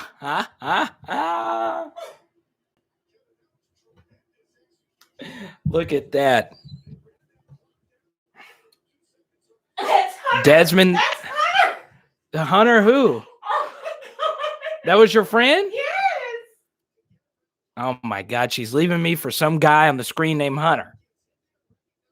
Say hi to everyone. They voted to have you on the stream. Okay, I'm done with the camera. No, baby, it's one final shot. One final shot. Who votes to keep Hey on the camera? Who wants to keep Hey on the camera? Kyle, let's go, pals. Let's go, pals. Look, I'll block the kitchen and all our spices. Look at all the seasonings. That's for all our lemon pepper. Get me off the camera. Baby, it's the final shot. Please stop. Johnny, this is not my OnlyFans account. You need to find me at Power Hour LSU 69 feet. That's my OnlyFans name. Slice your throat open. Come on, it's one final shot. One final shot. La Rougarou with the Mason Smith and Ali Gay run the table this year. I hope so. Ali Gay going for 10 sacks this year. Let's go, Ali Gay. Let's go. Mason Smith. Carter, you're making me real nervous. Babe, it's the final shot. Y'all cheer on Hey Hey. Cheer on Hey Hey.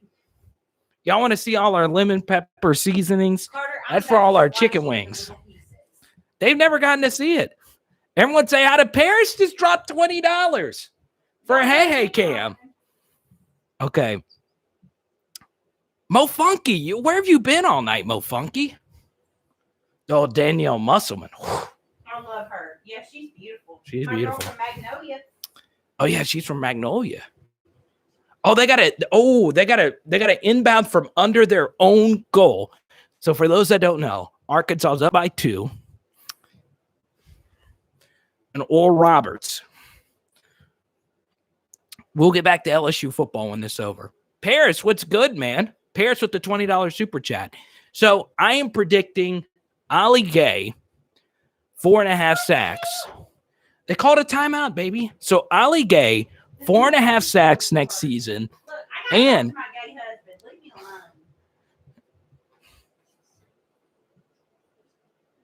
It's Chris. She says she has to talk to her other husband. I know, Cody. Let's go. Johnny, this is the only live stream where you get this, man. V-Law, the couch is comfy, man. It's a comfy couch. So, Paris, we talked about Ed Orgeron a little bit earlier. We also talked about the running back position. We also shout out to all our super chatters tonight. Holy shit. We just talked a little bit about the 2022 class and Mike Jones. Are we back? Okay, here we go. Let's go. Oh, you lucky duck. He barely missed it. Oh, my God. He got a great look at that. Hey, you got so lucky. That shot barely missed. Barely missed it. Y'all were 11 point. Y'all deserve. Oh, my God. That's a tough way to lose. That's a tough way to lose that game. That's a tough way to lose. Oh, Arkansas fans, you are so lucky. Oh, that is a stupid good look. Look at him. That was a stupid good look at that shot. If y'all would have seen that, y'all would have cheered. Listen to this, though. How did that shot not go in? How did that shot not go in? Wow. Listen to this. Wow. Oh, that was. He pressed the ignore button? He's cheering. How did that not? Hold on, tell him.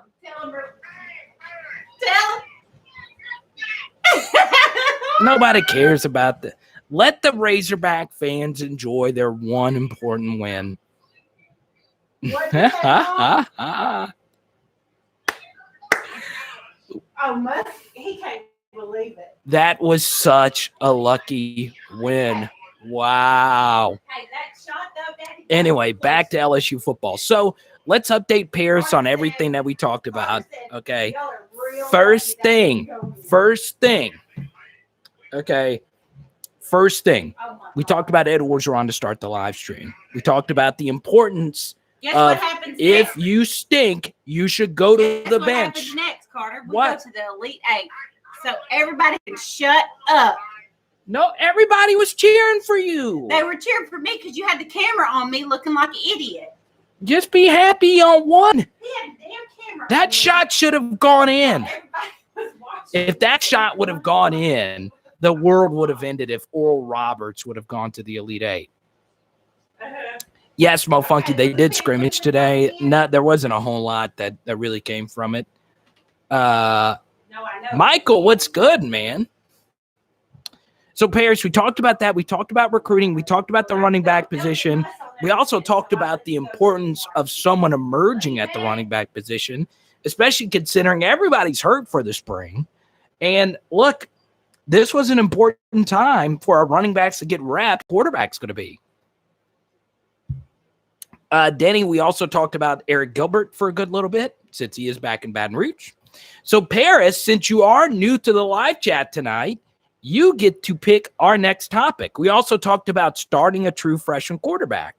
Someone wanted to know if Garrett Nussmeier could start year one. So, everyone welcome Paris to the live chat. Round of applause for Paris. He just comes into the live chat and just drops a 20 spot. That's good right there. Hey, will you please go get Bug? They've been waiting. Can I see Moses Express? Yeah. Huh? Yeah, Kyle, we got there a little early tonight. I'm loose as a goose. Don't get started. Y'all don't know about that. Y'all don't know about that. Huh? Well, no, this is a Louisiana live chat. Y'all do know about that. I'm loose as a goose. Don't get. Oh, Paris, I'm sorry. I am a she. It's hard for me to see. I don't know. That's great. It's weird. So Google sends me analytics, and analytics tells me that like 80% of my viewers are male, but I'm gaining female viewers, which is great. Paris, thank you so much. I appreciate that. We need more women in sports and more women that watch sports. That's great. So everyone, welcome. Paris, She tunes in every single night that we do a live chat. So I appreciate that. Thank you so much. And Paris, you get to choose the topic. It is still your super chat. So sorry for that, Paris. I really do apologize. Let's see.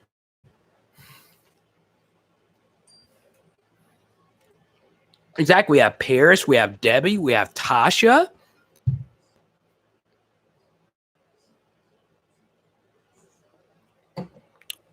We used to have Kelsey. She used to tune in.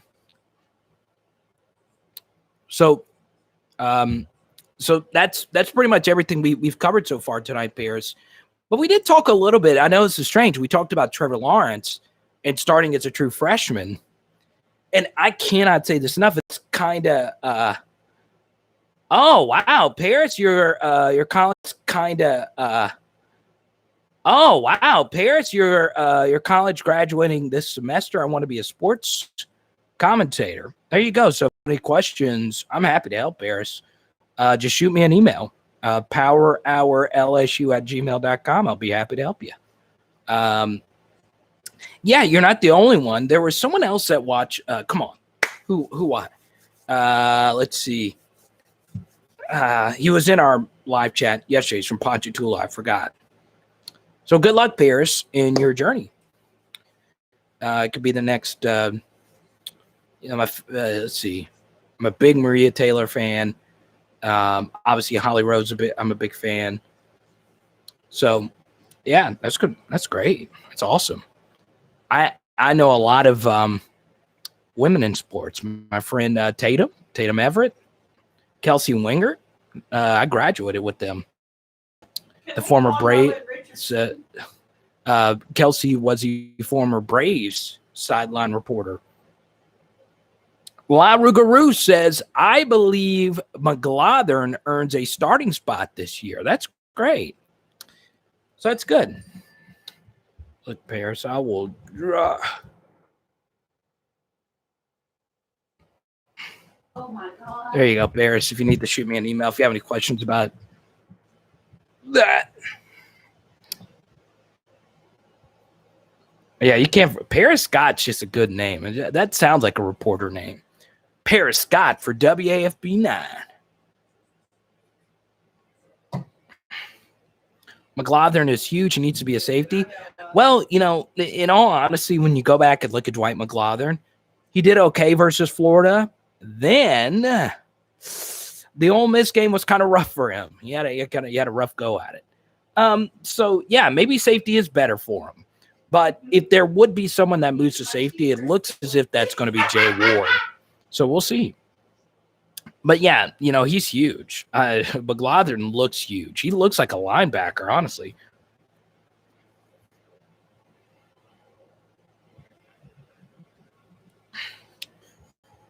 Let's see. I am not believing this right now.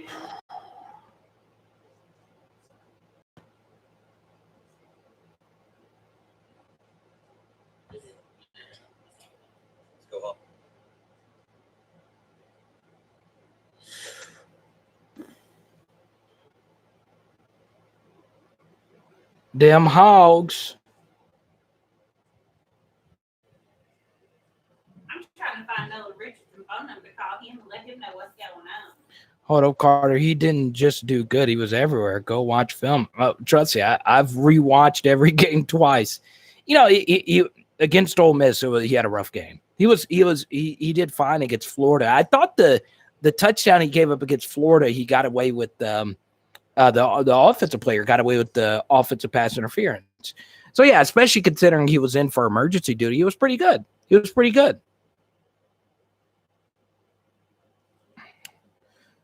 My dream school for the graduate program is LSU.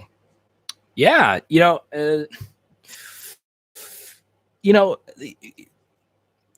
because you super chatted, Paris, I'll give you the best because someone actually asked me for how to get into radio. So I did radio for 10 years, and you guys asked me about my career. I don't talk a whole lot about my personal career because we're here to talk about LSU football. That's what we want to talk about. If you had LaRon Landry power, hey, if he's that good, Leonard, thank you for the super chat. Leonard, whatever you want to talk about, Leonard, you are your daughter. I know you're driving right now, Leonard. Just type whatever topic you want to get to. Esteban's here. He missed our last live chat. Our top, one of our top viewers. Thanks for everything you do, Esteban. I appreciate it. I want to come see you down in Dibble, Texas. Dibble, Texas. Wait, did I do a show in Dibble? No, I did. Ironically, I did a show in Paris, Texas. That was one of the last comedy shows I did. It was Paris, Texas, if I'm not mistaken. I don't think I've ever performed in Dibble, Texas. But really quickly, because you super chatted Paris. So my career, I did radio. Radio's been my big thing. But I also wrote for Bleacher Report, wrote for Dig magazine, which is in Baton Rouge. I think they're still going. I don't know if they merged with 225 magazine, but DIG magazine, Dig magazine. It was great. I enjoyed it. Dig was fun. Dig was excellent. So I wrote, and then I was with Tiger TV. I did a bunch of pieces with Pelican Broadcasting, KPBN, which was a smaller TV station in Baton Rouge, and it was great. I actually found one of my old videos I did on Drake Nevis. I did a long thing on Drake Nevis where I interviewed a bunch of players on the team. And I remember when I was with Pelican Broadcasting, I had a penalty kick shootout with Mo Isom. I did a lot of fun stuff. But honestly, the most important thing to do is to just go at it. You know, it's hard. And kind of, you know, I did this channel and it's kind of built my own thing. I think the journalism model is kind of weird. We all get our news from different sites. So, you know, a good person, Paris, a good person to follow, Paris, is my friend Tatum Everett. And I can get you in contact with her. And she's one of my best friends. She's a Fox reporter in Nashville. But I had a lot of female mentors when I was at Tiger TV. She was one of them. Kristen Schutte, a lot of really good people there. Nacogdoches, Texas. I like that. Astro Thunder, what's good? Todd Harris becomes the leaders of the DBs. I think he breaks out this year. So, one thing about Todd Harris is there is not a player to succeed more than Todd Harris. He's did so many Leonard Super Chats. I need to talk about how I can make extra money. Daughter just got braces and tuition is due for school. Leonard's one of the funniest guys on here. Leonard, thank you for your Venmo. I appreciate that. Josh says he really wants to see Bug. Well, he's going to go get her in a second. Look, I think Todd Harris is going to have a big year, okay? Because sometimes this happens in life, right? Sometimes you just need someone to have a big year. And we're kind of to the point where Mo Hampton's out of the picture. Jacoby Stevens is gone. We're going to be 2 years removed from Grant Delpit. We got a new safeties coach. Sometimes in life, somebody has to be good simply because they have to be good, right? You see this a lot in the NBA. And I know this is kind of weird, but sometimes there's some players that aren't really good that average 20 points a game, okay? And that's just because they have to. That someone's got to score. It's a 24-second shot clock. You know, we kind of just need Todd Harris to be good. So, yeah, I agree with you, Paris. I think Todd Harris, and look, I know Todd Harris isn't the young, shiny thing like Derek Davis Jr. and Sage Ryan, and I know a lot of you are excited about Matthew Langlois. And, you know, it's kind of weird to say, but Todd Harris was a part of that 2017 class. To me, the greatest recruiting class at LSU ever was the 2017 class, which was Jacoby Stevens, Kayvon Chason, Austin Deculus, Gary Vincent Jr., Patrick Queen, Tyler Taylor. If he never got in trouble off the field, Jacob Phillips or Patrick Queen would have never seen the field until the championship season. The list goes on and on. That 2017 class is one of the greatest recruiting classes of all time. And in that class, Todd Harris was a part of that class. And there was 2 safeties ahead of him, and he still came to LSU. Then in 2018, when he started to get some playing time, and then in 2019, he gets hurt. So, I hate it for him. I really hope he succeeds. I really, really, really do.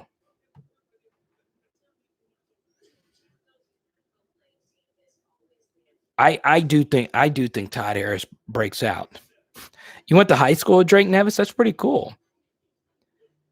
Let's see here. Esteban. OnlyFans has gotten a few mention here. I think I need to start an OnlyFans channel. What? I'm starting an OnlyFans channel, or you don't have to be lonely at farmersonly.com. I would be great on farmersonly.com. I'd be out in my overalls and my bale hay stick thing with 3 prongs, whatever it's called. What is that thing? What are those called, baby? Those dinosaur forks, whatever. You know what? No. It's like a stick with like 3 things. Oh, that Daddy uses to tear up the pork. That what you're talking about? No, not a spat. I'm talking about the tall thing. I don't know, babe. With like 3, it's got like 3 little sharp things. It's like a long pole. It's like a shovel, but instead of the shovel, it's like the thing that you bale hay with. I don't know what they're called. I don't bale hay, Carter. I guess no one knows what the name of this thing is. Todd will be Ed Reed. I like that. Pitchforks. That's what they're called. Okay. How did you not know what a pitchfork is? I don't know, Carter. I'm not paying attention to you. She's so excited Arkansas's finally won something. Pitchfork. That's what they're called. How did I not know what a pitchfork is? Whitetail, what's good? La Rougarou, I'm ready to move on. Eric Gilbert, let's just go. Let's just move on. If anything, I'm just tired of talking about the guy. I wish nothing but the best for him. I really do. And you guys know, I am very pro player. But, it's kind of like, here's the thing. And I know for those that watch the Friday video, whenever we do a Friday video, it 90% of the time is going to be a Q&A, which I take as many comments from the week's videos, and I put them in the video, and I respond to as many. But the Eric Gilbert rumors floated on Friday, so I didn't let that story hijack the video, and I saved it for the end. So for those that didn't watch all the way to the end, this is what I said, and if you already watched it, I'm just going to reiterate what I said again. Okay? So for those that watch, because I know the Eric Gilbert thing is split amongst you guys, okay? First thing, Jack Besh TU1, I'm about it. First thing about Eric Gilbert is I hate the people. These kind of people drive me insane that say, you don't believe in second chances. You don't believe. Every single one of you watching this today has gotten a second chance in your life, or a third chance, or a fourth chance, whether it be a job, whether it be a relationship, whether it be a school assignment, or whatever it may be. You've gotten a second and third chance in life. Nobody disagrees with second chances, all right? Now, some of you are like, well, when you quit the team the first time, I don't want you back. I disagree with that. I believe in second chances. The problem, and this is what the second chance crowd doesn't get, is that LSU's already given Eric Gilbert a second chance, and he decided to go to Florida. And then guess what? For some reason, he didn't go to Florida. Then he decided to do whatever. And now, something else about second chances in life is that when we are waiting for your second chance in life or whatever it may be, guess what? There's plenty of other people that could be at the expense of your second chance, which is what's happening here. Okay? Because look, when you spend time trying to give a second chance to someone who is so indecisive, whether this be a relationship or just anything in life, understand when you're giving someone a second chance, there can be collateral damage. It can happen because what happens is there's people in the locker room that might feel, well, why are we spending so much time and effort to chase a guy down who, by the way, when he didn't suit up for us, we won both of our games. That's what I could potentially be thinking as a player. So, by chasing someone else for a second chance, guess what happens? Collateral damage happens. And then diminishing returns sets in. Think about all the time you would have to spend to make sure Eric Gilbert has all his ducks in a row for him to come back to the team. There's a lot of time and resources. Now, if it was not Ed Orgeron who was doing this, I would be fine with it because LSU's got a gazillion staffers. They have player development, assistant player development, general manager, player relations, all of these people that a lot of us have never even heard of. So, you know, it's one of those things where if you spend too much time on it, legit diminishing returns begins to set in. Let's go to Paris. Thank you again for another super chat, Paris. When is it time to hold the position coaches accountable for player progression in the offensive line and running back position? So, great question. All right. How many of you, all right, and we'll get to La Rougarou. Jack Besh will make him forgotten. I agree with you. I see him, a Jacob Hester in him, determined and will run through your face guard. Wait, okay. Jack Besh and Jacob Hester, they play two different positions, but I get it. You know, Jack Besh is a ferocious competitor. He really is. So let's go to Paris's first. How many of you, okay, if you were to rate from 1 to 10, 10 being the best and 1 being the worst, give me your honest assessment of James Craig right now. And let's just use 2 years of evaluation. Factor in James Craig's 2019 and factor in James Craig's 2020. How would you rate how James Craig has coached the offensive line? 10 being the best, 1 being the worst. Hit Stick, what's up, man? Hit Stick's put a lot of super chats down. Okay. All right, everyone. Here she comes. Come on, baby girl. Come on, I'm ready to hold her now. She just woke up. She's not going to be here much because she got to go back to bed. There we go. Woo, pig soup. Huh? Can I say it? Yeah, you could say it. But look, I spilled my Vizzy all over my shirt. Oh, see, she's getting White Claw all over it. It's out of bed. My bed. There you go. She had a good day. She did have a good day. Oh, she's really cuddly tonight. Look at this. Oh. She's really loving it. Always popping claws, Cody. Always. Every. Bug is 14, Esteban. Yeah. Show everyone your brewmate.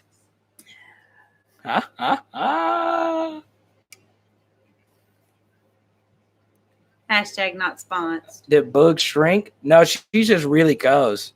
No, she's just cozy in her She's really daddy's little cozy. nook. I haven't really given her cuddles today as much I've been working a bunch today. Look at that. She is so comatose. Look at her. Mama. Everybody's got to love the bug. Everybody's got to love the bug. The bug. She looks smaller because she doesn't have her big sweater on, too. She don't have her sweaty. Yeah. All right. She's going back to sleep. Everyone say good night.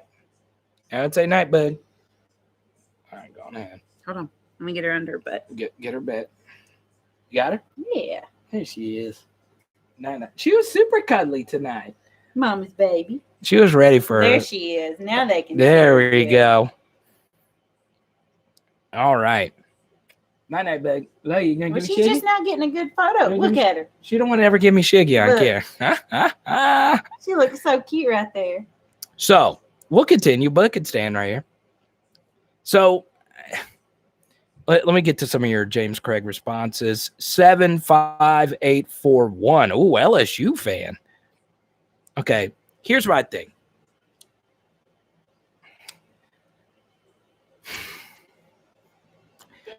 Okay, so for those that watched our film study, this to me was the biggest issue for me. It's true, Esteban. She really wanted to go to bed. So this to me was and Esteban, you missed this earlier. For those that missed it, you want to go back and watch a live stream.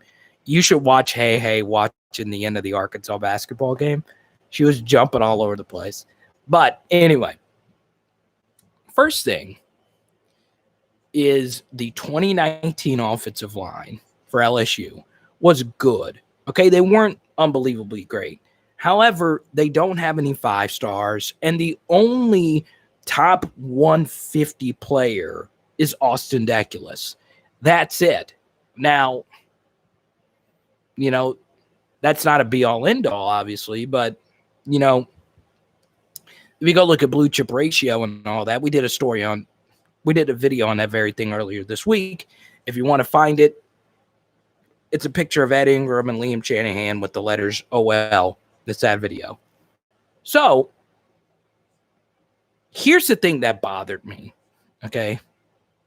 Here's the thing that bothers me about the James Craig question is that last year, the unit was starting to play so bad. Like against Texas A&M, I would have benched all of them. I would have benched all of them in the third quarter. Every single one of them. And I know that sounds crazy. And a lot of you would say, well, we don't want to put a bunch of unexperienced guys on the field against Texas A&M on the road, nationally ranked team, true freshman quarterback. But I would have done it simply because the offensive line was really playing that bad. The offensive line versus Texas A&M was so bad that I was questioning if they were even Division II players. They were that bad in that game against the run, against the pass, picking up blitzes, running on the field, pre-snap communication, effort, hugs, different things. They were that bad. It was the worst LSU offensive line performance I've ever seen in my existence. It was a shame. There was a former LSU offensive lineman that reached out to me and said, Carter, I am embarrassed to see what I saw. They were that bad, okay? I would have benched all of them. I would have put in Dumerville, Hill, Martinez, whoever. Might have kept the center the same with Liam Shanahan, simply because that is such a difficult position to play coming off cold off the bench, because, you know, that involves the most important part of the play, which is the hiking of the ball. But still, you know, that was my biggest problem with James Craig, is that there were some guys that were starting to suck so bad. And Paris, you mentioned earlier, what did you miss from the early point of the live stream?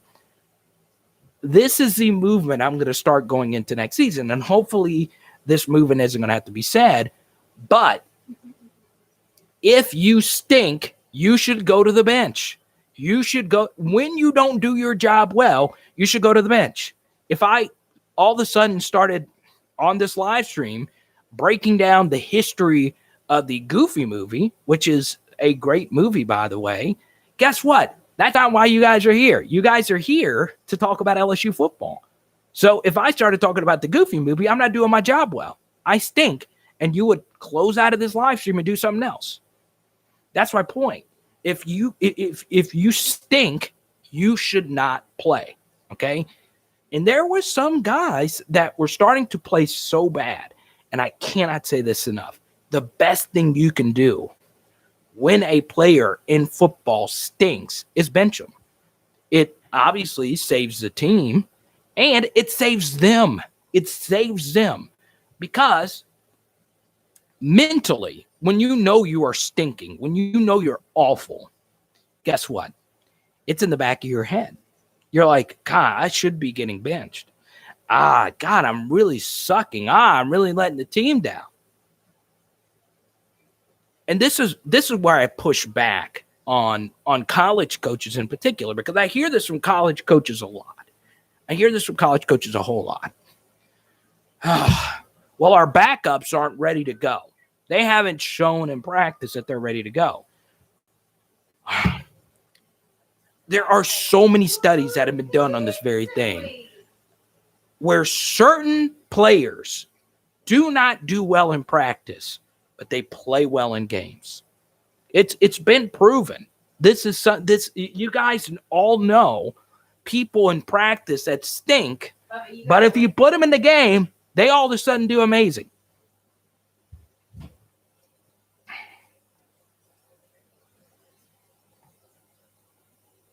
Live Rougarou says, I think they've come a long way. Do y'all remember that we didn't move past the 50 in the game in Alabama? That's irrelevant to what we're talking about now, though. You know, a big reason why we didn't move past the 50 against Alabama, though, was less freaking miles. Every single person that is part of the program would have told you that. And the craziest thing about 1-9-12, you know what the craziest thing about 1-9-12? And Live Rougarou, I'm not singling you out because a lot of people would say that. We've come a long way. The craziest thing about 1-9-12 is Steve Ensminger was on that staff. The guy that called the greatest offense in the history of college football was on the sideline for 1-9-12. Our offensive genius wasn't even in position to call plays in.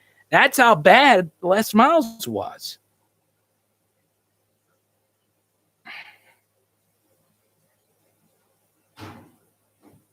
Let's see. I don't think he's getting the most potential out of his players. JB made offense look great due to his mobility and quick throws. I agree. I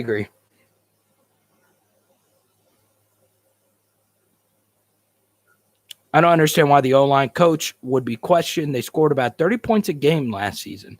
That's a good question. Okay. Let me retort to that. Okay. The problem with that. Okay. First thing, let's actually pull up LSU football. Go to cfbstats.com. All right. Now, let's see. Conferences. Southeastern Conference. Scoring offense. LSU averaged 32 points per game. You are right. However, points per game is total points per game. So whenever you pull up scoring offense, that doesn't include pick sixes, kickoff returns.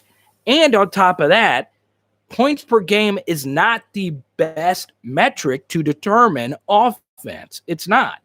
You want to know why? Because LSU played a ton of possessions. All right. So LSU defensively led the country, led the SEC in 3 and outs. Offensively, they also led the SEC in 3 and outs. So when that happens, guess what happens? If the other team is 3 and out of bunching and you're 3 and out of bunching, guess what? If you're 3 and out, if you're 3 and outing a lot, you have more possessions a game, right? LSU was 86th in the country in points per possession. So we played more possessions per game. So in theory, we should have scored more. Okay? So that's the first thing. Second thing is we were 110th in the country in yards per rush. Not good. Not LSU standard. Also, yards per attempt. not that great in that either. So there are a lot of different offensive metrics than just saying 30 points per game, which in and of itself is kind of arbitrary, right? So, yes, LSU offense wasn't bad, especially when you consider you have to play with 3 different quarterbacks, but they weren't all that great either.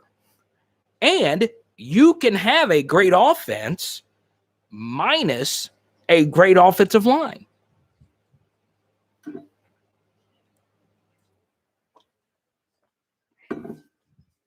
the hell is that? You work customer service or Spectrum? Yeah, that's cool.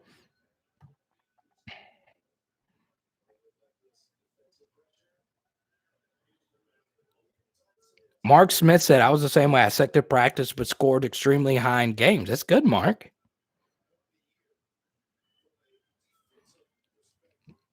I may be in the minority on this. The defense throughout the SEC was horrible this year outside of Alabama. Well, even Alabama's defense these last 2 years has been far from dominant.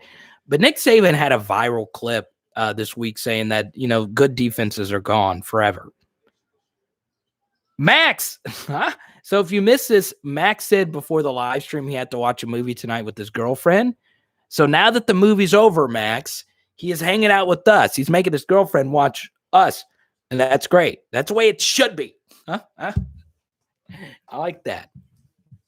Cody's watching with his girlfriend as well. That's good. It's thundering, Bubba. You hear it?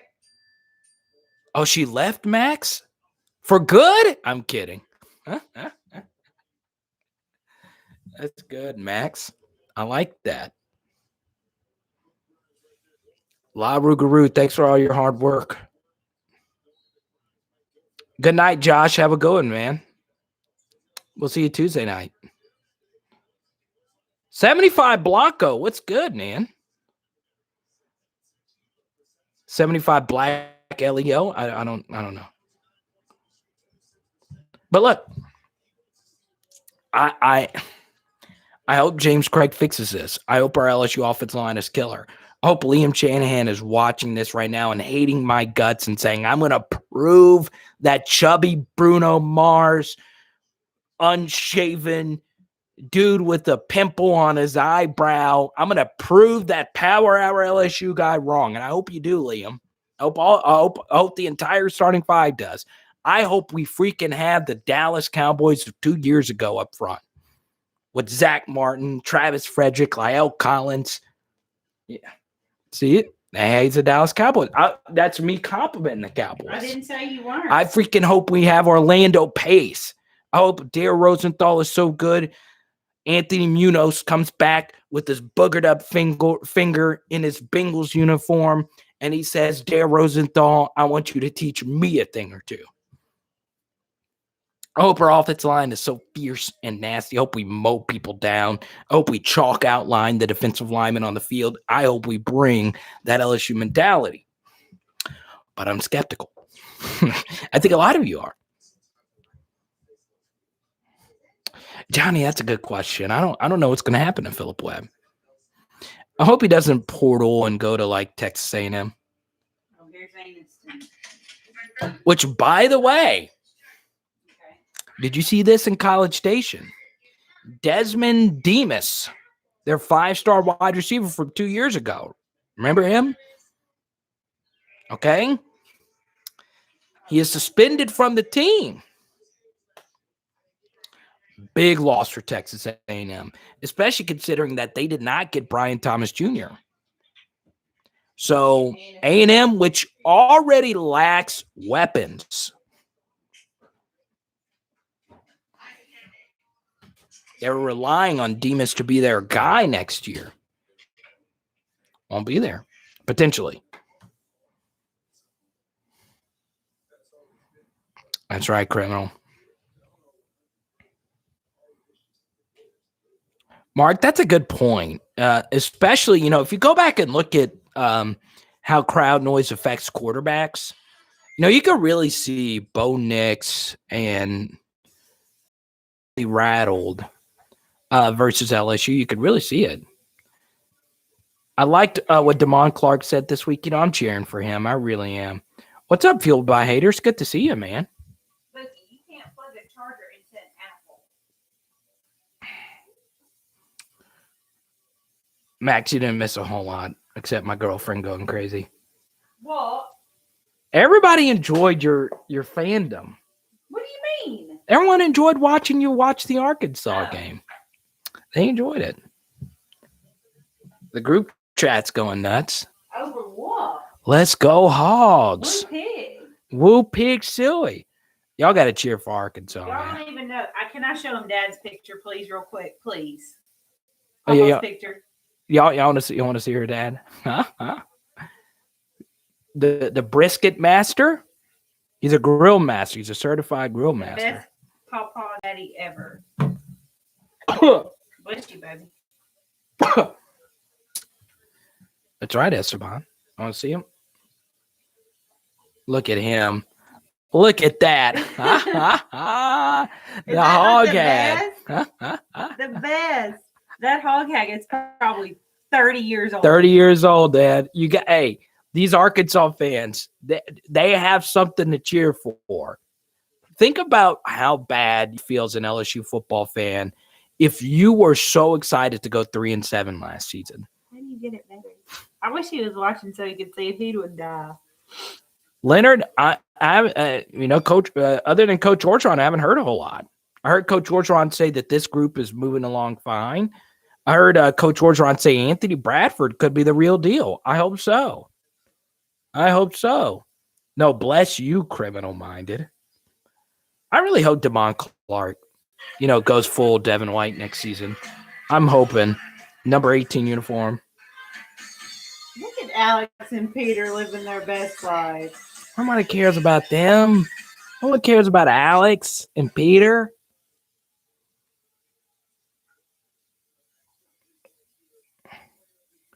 I know, Mark. Oh, my God, Mark. You're reading my mind. All right, y'all. Hey, he's going to go up there and tend the bugger. No, I'm not. I'm washing dishes. What you talking about? I haven't even had dinner yet. You haven't had dinner yet? No. Oh, yeah, you've been a nervous wreck watching them Hogs. Wait, are the Pelicans on right now? Yeah, they should be. I think I could get them on here. Oh, yeah. What time did they tip? Is it halftime? Let's go, Pels. So, one of you guys asked me to rate my fandom. So, LSU football is number 1. Number 2 is not the Saints. It's the Pelicans. Number 2 is the Pelicans for me. Okay. Then number 3, it's Liverpool Football Club. Those are my top 3. Okay. The Yankees used to be number 2 to LSU football. But then after that, I would say it's the Saints. But I'm a huge Pelicans fan when I can watch. But LSU football is just so higher than everything else for me. Are they tied at halftime? That's good. Paris, that's a good question. Baby, you hear the thunder? Oh, I do. Are we going to get tornadoed? Yeah. Wait, there's a tornado coming? Yep. For us right now? Well, go up there and put Booger in the bathtub. I'm looking at the weather. Hold on. Oh, my God. It's drizzle right now. Oh, it's just drizzle? Oh. It's thunderstorm. But you see, it never rains on a Saturday night live stream. I need Dan Bournet just right here. And only my real LSU football fans know who Dan Bournet is. Paris says, who do you think wears number 7 this year? Okay, so. Booger. Well, Bogue wears number 7. That's right. LSU football, then the Miami Heat? Baby, you want a beer in the freeze for dinner? Yeah, I'll drink a beer tonight. I haven't drank a beer in a while. It's been a while. It has been fun. But look, it's a live stream. And the pig one. God, I think the last beer I drank was like 2 or 3 months ago on a live stream. Chris Ghost says he comes over from an LSU baseball game in rain delay. Nice. So Paris, my best guess would be Derek Stingley if he wants it, or Eli Ricks if he wants it. Kayshawn is a number 7 candidate. If it's not any of those 3 guys, then I wouldn't give it to anybody. I really wouldn't. Because look,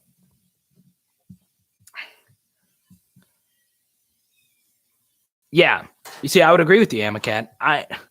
Maybe number 7 isn't meant to be worn. Let me run something by you guys really quickly, okay?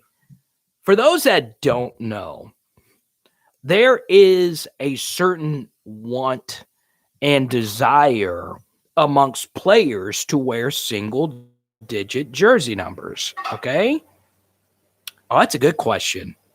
Who wants to talk what the Bengals are going to do? Because did y'all see this week? This all but certainly puts Jamar Chase available at number 5 for the Bengals to draft Jamar. So we'll get to that in a second. But first, to answer Paris's question, first thing, I think single-digit jersey numbers should only go to players that actually deserve to wear them, okay? So I don't think true freshmen should get single-digit jersey numbers. Now, I know that might hurt you in recruiting, but I think you need to earn a single-digit jersey number. I don't believe it should just be given to you. I think you really have to earn it. Same thing's kind of true for the number 7. You do know you can change a player's jersey during the season, right? I believe you can. I don't think there's any rule changing that. So we'll see. Chase to Dolphins at 6. I think that's possible. Todd Harris? No. You see, here's the thing about the number 7 uniform.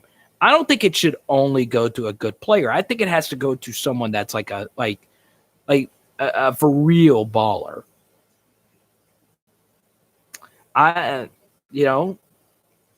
There's only 3 guys on this team that we know are bona fide studs. Now, there's a lot of very good players who can be like elite, but there's only 3 players that qualifies for that, and that's Kayshawn on offense, and then on defense, Ricks and Stingley. That's it. Those are the only 3. Giles got his number 7 ranked. Still, Ed Orgeron doing that is way worse than the Bo Pelini thing. I promise you. I was so furious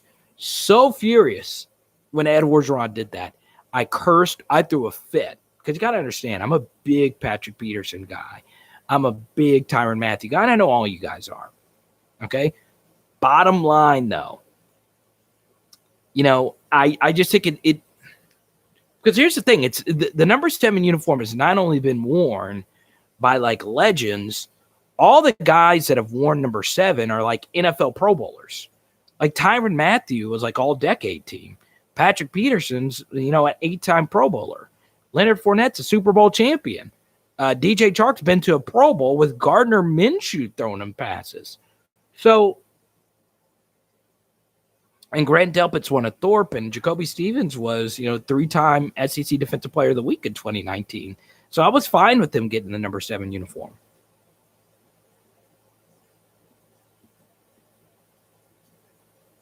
So I think Ali Gay hasn't earned it? No, I don't. Once again, it should go to an elite player.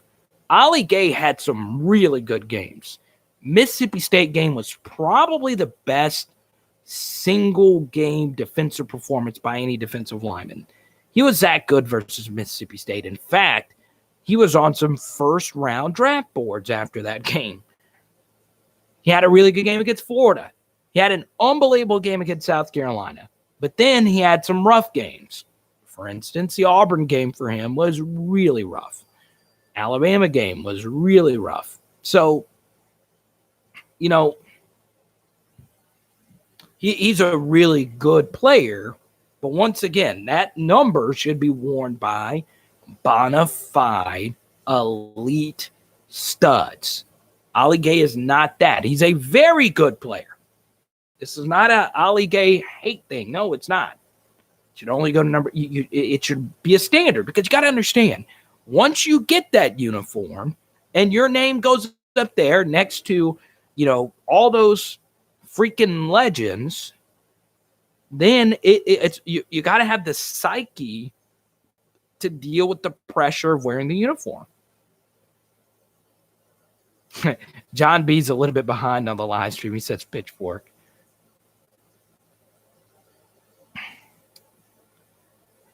Ojulari,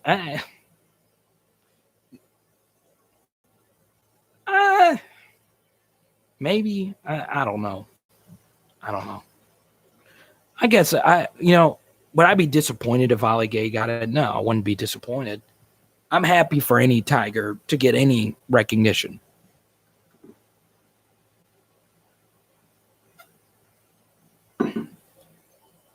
Burt Jones. Huh?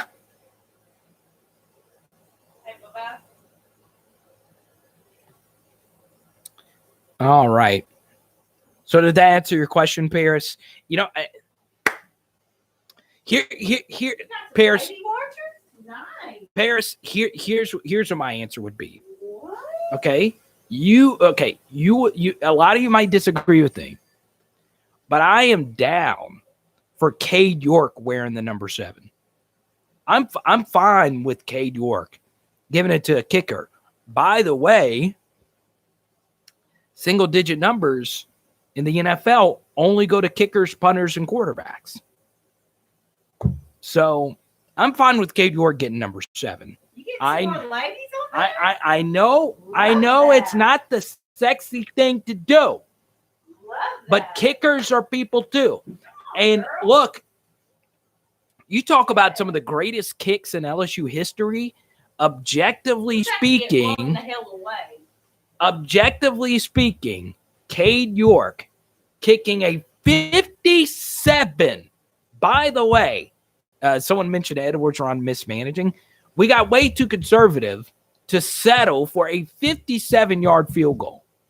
A 57. He was standing on the freaking Florida Gator logo in a legit swamp. He wasn't just kicking in the swamp. He was in a swamp on a patchwork field, no grip. That is the greatest kick in LSU history. I've never seen a better kick in college football than that kick. If anyone deserves a number 7, it'd be him. I would be fine with Cade York getting the number 7. Johnny said Hines. Number 57, he's fine with that.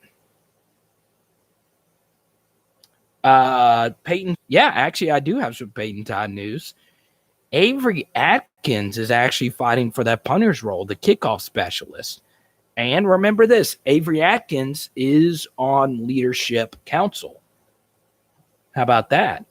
I gotta go do pottery tomorrow. Bye-bye.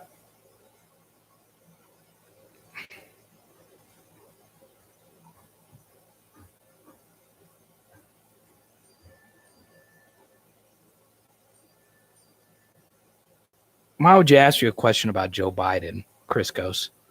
What is the point of answer? Politic-free channel. It's not that I don't have strong political views. Unless politics is involved with LSU football or vice versa, you will not hear anything political from me on this channel. Okay? Please.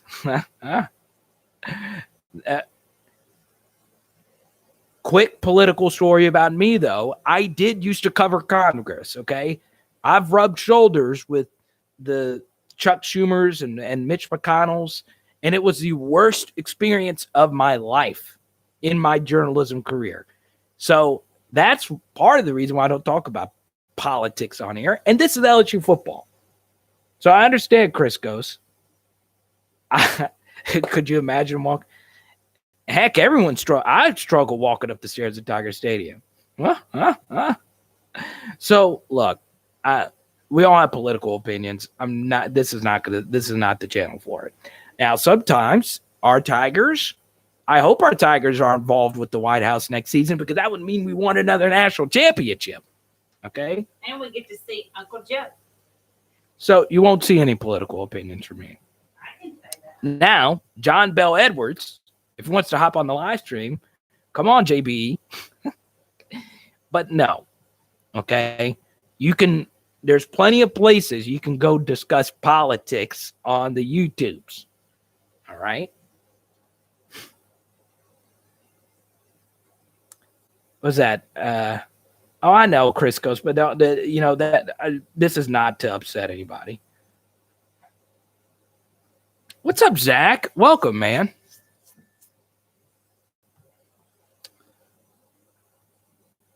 So the Peyton Todd news is that he's not automatically the punter. However, you want to talk about numbers.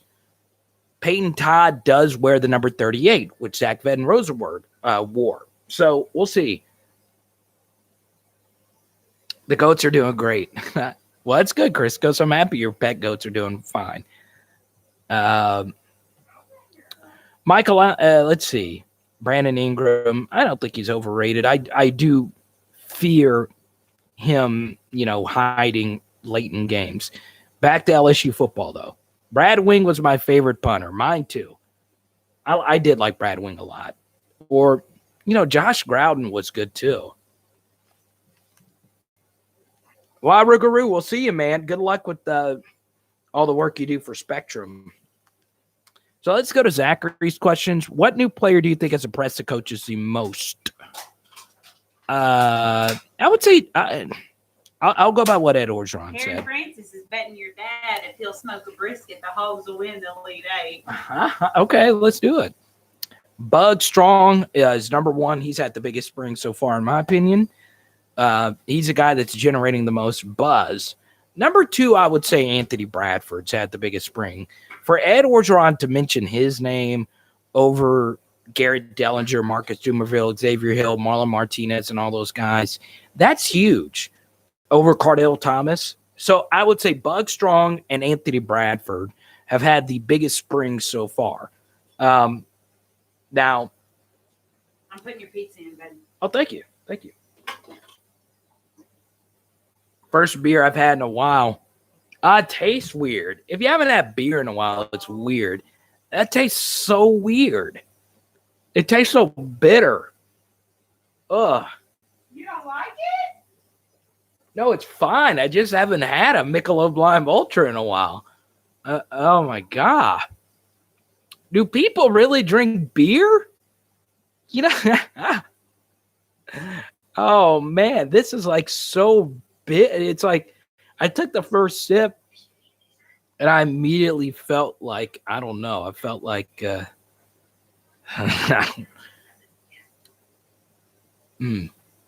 I felt like Major Wright after Jacob Hester ran him over.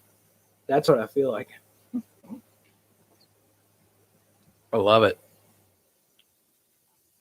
So, Zach, I would say those two players have had the biggest springs. I would also mention number three, I would say Derek Davis. So, based on Ed Orgeron's comments, I think those three guys, Bug Strong, Anthony Bradford, and Derek Davis. Now, there's some other guys that have had good springs. Garrett Nussmeier is one of those guys. And Mason Smith. But, we kind of expected Mason Smith to do that. That wasn't really a shock. Nor really was Derek Davis or Bug Strong. So, really, the most shocking name that I've heard this spring was Anthony Bradford. Now, it's going to be interesting. We haven't heard Ed Orgeron talk about Trey Palmer or Alex Adams or any of those guys yet. So, we'll see. Johnny just said he's drunk already. Esteban says, Thomas seems overrated now. I hate that the kid, because I was hoping he was going to. Okay. So this is what I'll say about Cardell. All right. I don't know why anybody would ever overhype an offensive lineman, because, it's kind of hard to just be a great offensive lineman, because it's so much has to do with how you work with other people. So there you go. So here's what we're going to do. We haven't gotten a super chat in a while. We haven't gotten a Venmo or Cash App. So we'll because that beer just made me feel all weird. So for the next 5 minutes, I'll answer any LSU questions. However, if I get a Venmo, Cash App, or super chat, we'll keep the live chat going. Okay? So any questions you want to get in, I'll answer as many as I can in the next 5 minutes. But as Hey, Bug and I always say, we keep going until the super chats dry up or the Cash Apps or whatever. We're always going to give you a good hour, sometimes hour and a half, more often than not, too.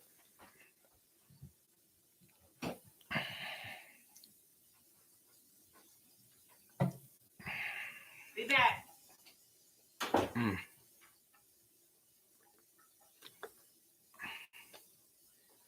Ahmad said, I'm all yours. Go on and get those questions in. Well, like I said, if we get a super chat, we'll keep it going. Oh, yeah. Well, I said the Jamar Chase thing. Okay, so, yeah, if I'm the Bengals, if you can pick your offensive tackle there at number 5, and you could get the number 1 offensive tackle on your board, whether that be Slater or whether that be Penei Sewell or whoever, let me ask you this. Who was more important for the Tampa Bay Buccaneers Super Bowl run last season? Was it Tristan Wirfs or was it Chris Godwin? Well, I think a lot of you would say Tristan Wirfs. So, obviously, we all think Jamar Chase is going to be better than Chris Godwin. Is he going to be like a Mike Evans level player? Well, if you think Jamar Chase is going to be that special, and if Joe Burrow is privately lobbying for the Bengals to select Jamar Chase, then you might have to do it. But did you see how good this offensive tackle class was? Only one of them was a bust.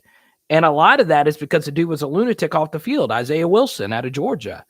A lot of those offensive tackles in the first round turned out to be pretty good players. The Mekhi Becton guy was a beast for the Jets.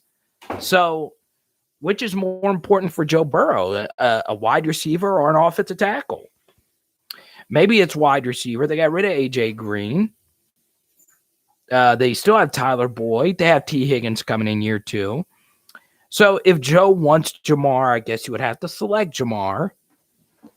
But then again, if you could, crazy outside. If you could pick an offensive tackle, and you get that offensive tackle. Let's go to Cody. Cody dropped a $10 super chat.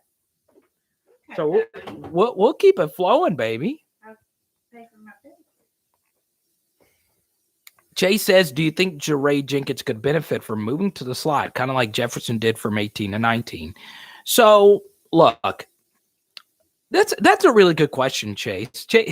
Not only has Chase super chatted, he has asked some great questions tonight. So, Chase, I appreciate you. Before I answer Chase's question, Cody, Cody, any donation's great.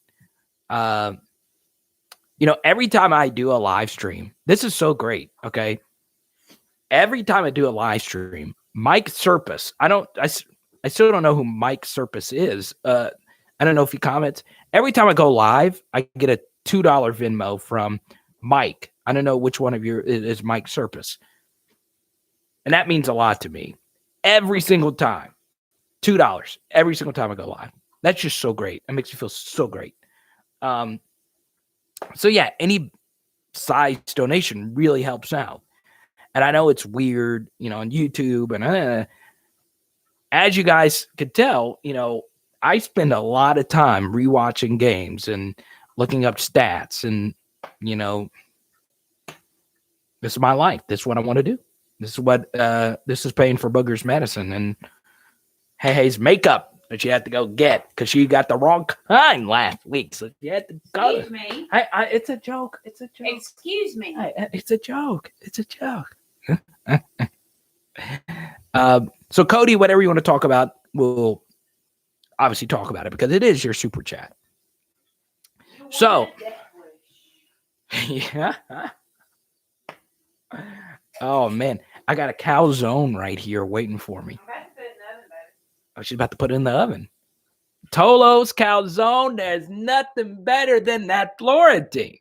So I kind of have a conflict with Rotolo's because they also make my favorite pizza on the planet Earth. They make the best deep dish pizzas, like Chicago level deep dish. Their deep dish is pretty good. They're so good. It's so good. It's called the Big Apple. It's a flavor. They put what do they put on there? It's like ricotta cheese. Ricotta, feta. So much junk in there, and it's so good. Here, polish this. Oh, it's just. You want me to pour it out, baby? I'll pour it out. Just pour it out. I don't get daiquiris. Anyway. Richard, what's good, man? That lightning outside is crazy. It's crazy? Yes. I hope we don't get tornadoed. Oh, they're coming. Oh, they're coming. So, let's go to Chase's question. Do you think Jenkins can benefit from moving to the slot, kind of like Jefferson did from 18 to 19? You know what's funny? So, if you want Coy Moore to play, he's going to have to play in the slot because Coy Moore is not a deep option, right? So, the way the analytics work is what a lot of fantasy analytics guys will tell you is a stat that you want to look at for wide receivers is a stat called ADOT. All right, you're going to see this ADOT. And Jaray Jenkins had the best ADOT on the team last season. So what ADOT means is Tedrick dropped a Cash App. So I guess we're going to hang out for a little bit. Thank you, Tedrick. I appreciate that. Babe, we just got a good Cash App from Tedrick. Okay, Tedrick. What would you like to talk about, Tedrick? And just whatever you want to talk about. These damn storms is coming because I'm not having it. We're about to get in the bathroom. Oh, we got some Shamar Stewart chat. 5-star defensive lineman in the class of 2022. Two crystal balls for LSU. I don't know red one. It's Esteban dropped a 20 spot. I'm about to eat. She's about to eat. Hey, he's about to eat without me. Yeah. Look, money talks. All right. At first, during the live stream, when there's not 71 of you, I start with like 10, and then you slowly work your way in. Because look, you guys are living lives. You know, you and then you guys eventually come in. So look, hey, he's gonna eat without me. I'm about to have to get in the bathroom. And we're gonna do this all night long. If the Cash Apps, the Venmos, I'll go till 2 a.m. All I think about is LSU football, Boog, and my hay. Those are only 3 things I care about. I care about comedy. That's not in the right order. LSU football is number 2 on my list of things that I care the most about. Number 1? Well, you know what number 1 is. God, I shouldn't even have to say that. If you got to answer that. Chicken wings. Anyway, we continue. Okay. Well, you want pork chops tomorrow, don't you? I would love some pork chops. Okay. I guess you made your rub, Pawpaw. It's true. An Arkansas fan makes a. I'm telling you, these Hog fans. It ain't about the Hog fans. It's about Pawpaw. Don't even put him in Hog. I'm telling you, Arkansas has better barbecue than Louisiana. No, they do. My daddy. Her dad makes the best brisket. I don't even eat it. She don't even eat meat. Her dad makes the best brisket. Okay, keep drinking that damn 5-hour energy, Carter. So here's the thing about the merchandise. Oh, you get on my nerves. We got to start making merch because there was we had a viewer. His name was Gerald, and you guys can search the comments. So a lot of you serve in the military, and Gerald said he's served in the military for 20 years. Yeah. And I don't know if Gerald's watching right now. He said he doesn't comment a whole lot, but he commented earlier this week. He said he has lost serving in the military his sense of smell and he can't smell anything. Wow. All right. So, and he said though he would love merch. He wants to buy merch. So for Gerald, I don't know if you're watching this, Gerald, I'm going to make some merch. Okay. You guys keep asking about it.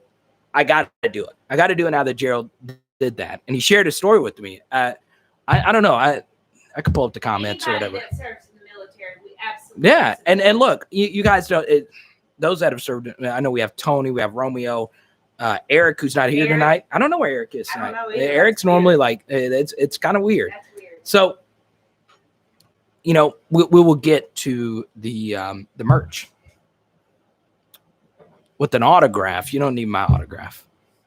I'll tell you this. Say to the militaries, we appreciate their service and what they've done for our country. Well, yeah, of course. So if you have served, I really do appreciate that. But I wanted to share that because Gerald's story really moved me. I was like, God, that's crazy. He said he has served 20 years in Southern Louisiana. It's crazy. Tedrick with the super chat says, just tuning in here to increase my knowledge of our beloved Tigers. I'm telling you, Tedrick, I would do anything for a 10-win season next season. I'm not even asking for a national championship. But the funny thing is next year could be our year. Hey, babe, Andrew drops a cash app. He says, should make a video soon predicting the 2022 class. Okay. We're 11 commitments in. So, Andrew, let me answer that really quickly. 2022 class is going to be great. I would be shocked if this is not a top 5 class. I'm going to get my stool and sit right here by you. Wait, eat your food. Don't go hungry. I'm not hungry. So, I want to hang out with the people. The two players you got to look out for, Emory Jones and Jacoby Matthews. Those are the two most important commitments moving forward. Now, if you get Shamar Stewart or you get Devon Campbell or you get Denver Harris, that obviously is more important because they're better players. But, you know, I've always said this, get your best players in the state of Louisiana, and whatever happens on top of that is just icing on the cake. This is the most 4- and 5-star kids we've had in Louisiana in quite some time. And there's a lot of 3-stars that you like, Jordan Allen, Maxie Boudin. You know, the list goes, I didn't say his name right. There's a lot of good guys that are in that 3-star range. So, you know, for the class of 2022, here's something that I think LSU should do. And you guys might disagree with me on this. Bo, Chris put the hog hat on Bo Boy. Oh, no. Oh, my God. So the most important thing for the class of 2022 is we know the class is going to be great. So what I would do, and this is going to sound weird, but I would let Austin Thomas and all those guys take care of the recruiting and really focus in on the coaching, because one thing we really lacked last season was really good coaching, really good week-to-week management. And I know some of you are just joining this live stream, but to start the live stream, this is a movement I'm starting going into next season. When players stink, bench them. Don't keep playing them. Bench them. It makes no sense to keep players that struggle every single week. This is not the NFL. In college, you have 3 backups at pretty much every position that are 4-star recruits or better. Try it. If someone consistently stinks, put their butts on the bench. Chase, thank you for all your super chats. Appreciate you. Carter the Power. We'll work on that for you, Tetra. Let her go out one more time. Yeah, I'll get her. I'll do it. No, it's okay. It's still on there. I don't mind. Yeah, Cody, shoot me an email, man. I think I shared it earlier for Paris, but yeah, if you scroll up, you'll see my email. Yeah, I know, Tedrick. I gotta figure out, what the best. I'm going through a few options right now. I'm trying to figure out the best way. Let's go to Christopher's question. So, what is it this year? 3-4-4-3 nickel dime. I think the most important thing right now, Christopher, is just getting guys understanding the fundamentals. And if you watch the little bit of stuff that they released, you could tell LSU is working a lot on that very thing. And that's the thing, it's brand new coaches on every level of the defense. So, it's kind of a weird thing. I would hope Durante Jones is starting to think about, what he wants his defense to look like, but we'll see what happens.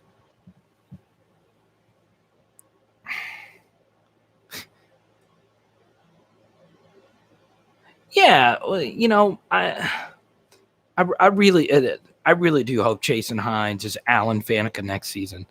I really do. If Jason Hines was in front of me, I would tell him. I was like, hey, let's do a better job picking up these blitzes, but I believe in you. I do. And look, this is not just me. I've had college offensive line coaches say, what are they doing? Okay, people that get paid to actually, look at this kind of stuff. Let's see, Chase. Chase, I did not answer your question though, so I hope you're still here. So really quickly, Jaray Jenkins, I like him on the outside simply because. But then again, Justin Jefferson was also a good deep option. Let me put it this way. I think Jaray Jenkins can do some things that Coy Moore can't do, but there are some things Jaray can do that Coy can do, if that makes sense. So I don't know if that makes a whole lot of sense. I hope it does.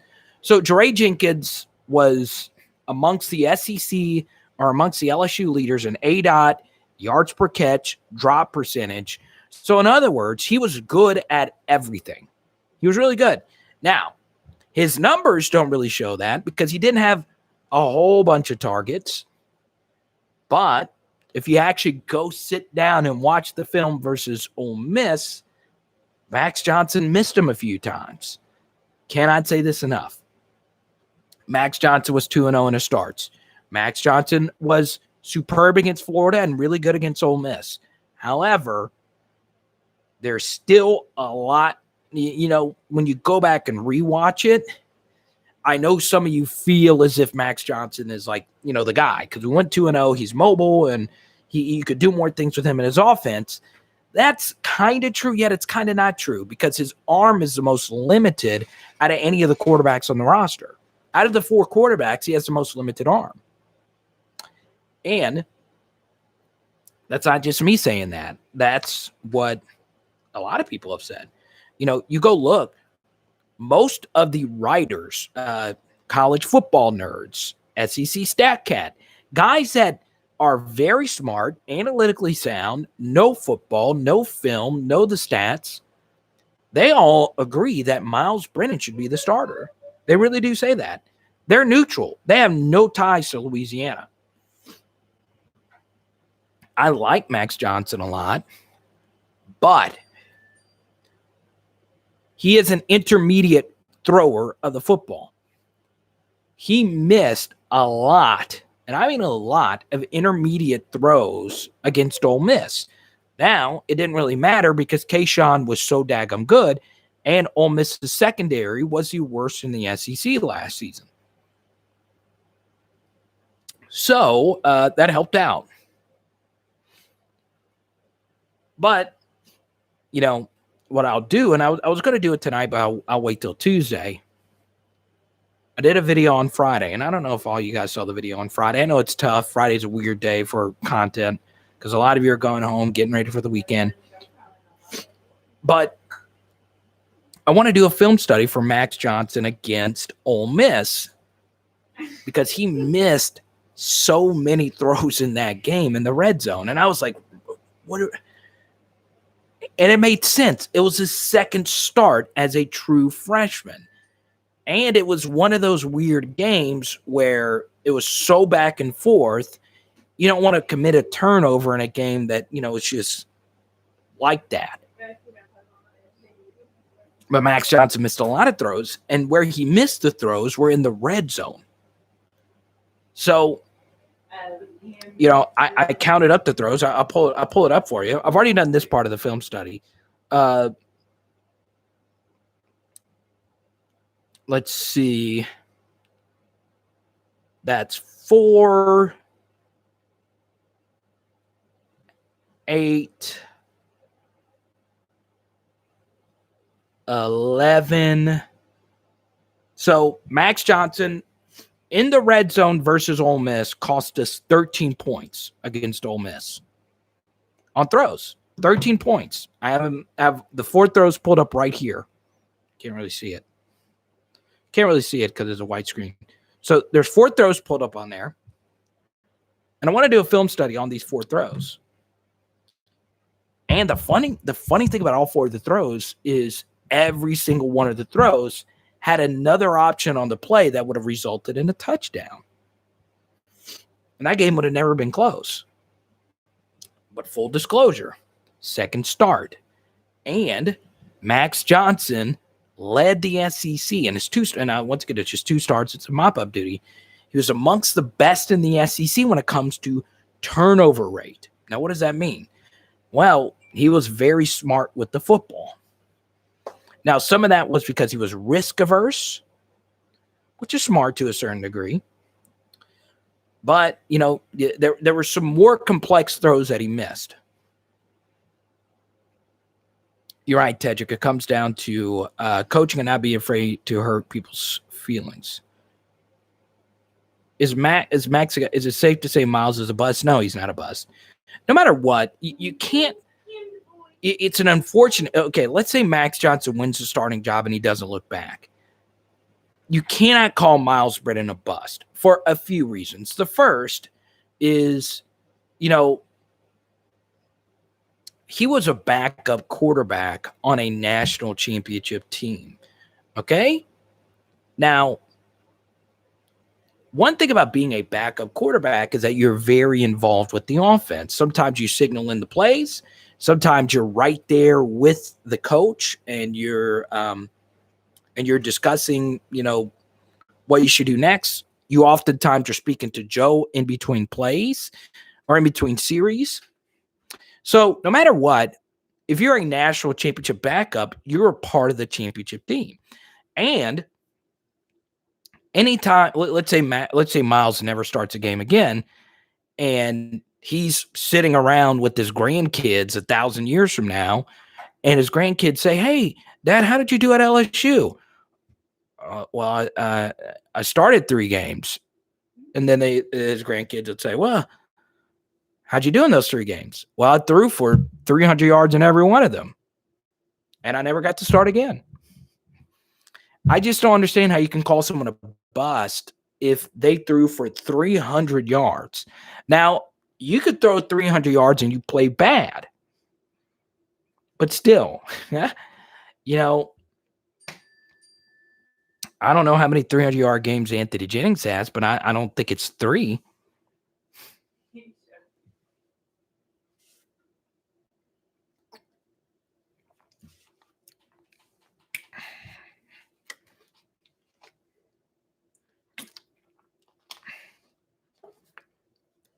I know there's like different, some people's live stream lags, and there's still so many people typing in the word pitchfork from like an hour ago. Babe, did you see this?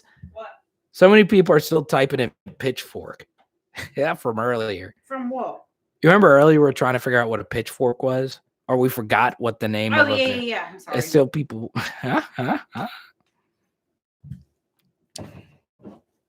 Ooh, I better quit, Carter. Oh, you're getting a little wobbly? Arkansas wins and she's popping champagne bottles. You're just going to the Elite 8. It's been since Nolan Richardson. Yeah, okay. Talk about no. I know it's been since Nolan. Guess what? It's been 96. 96? Gotta love my Pepaw in heaven that is watching from above. Right. Where do I go to this thing? Where do I go to my profile?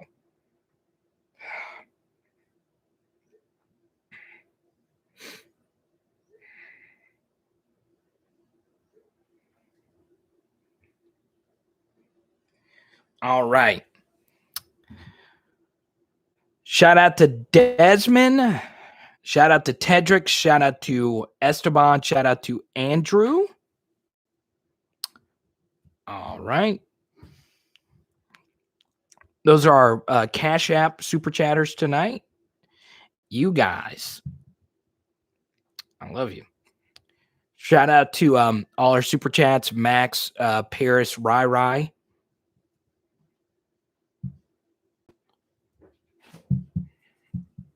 Oh no, babe. Did you freeze your drink? No, I forgot to put one in there. Mm.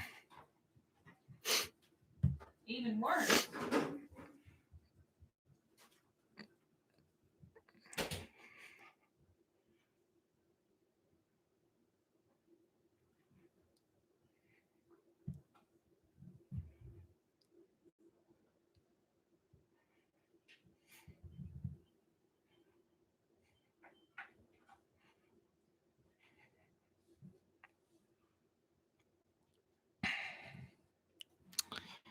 All right. So Max is not a bust. Sorry. No matter what happens, he's not a bust.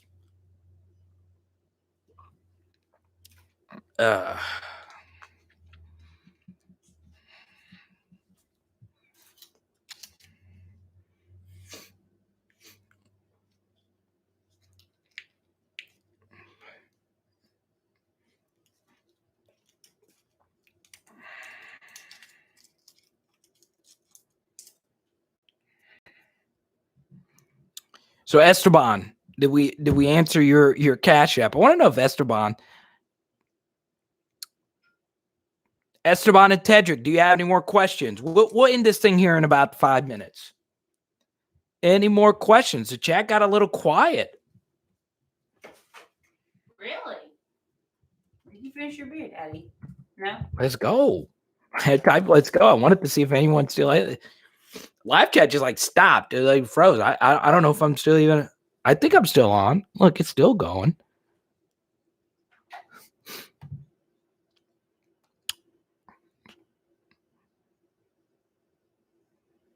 So yeah, I haven't seen anyone type anything.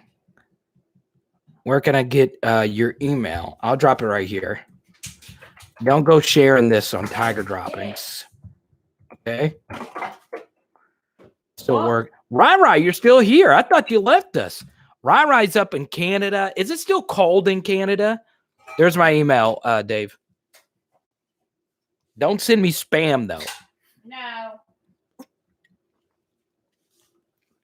Pelicans are winning. Let's go, pals. Really? Let's go, pals. Huh? They're playing my mask. It's not cold. You didn't tell me that. Larry, okay, Larry is called Eric Gilbert, Eric Sillybert. Let's go, Mavs. Rai, I'm gonna come see you, man.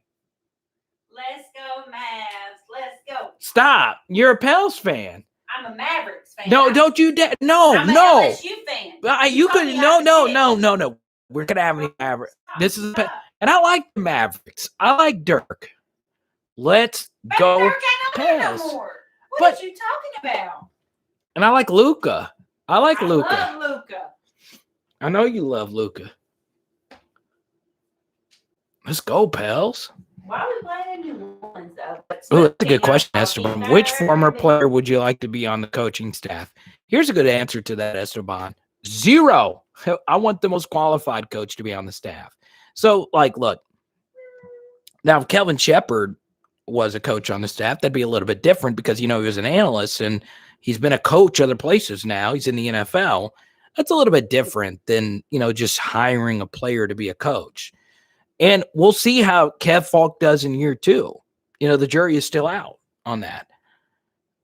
What's the story on Eric Gilbert? He's potentially visiting Baton Rouge.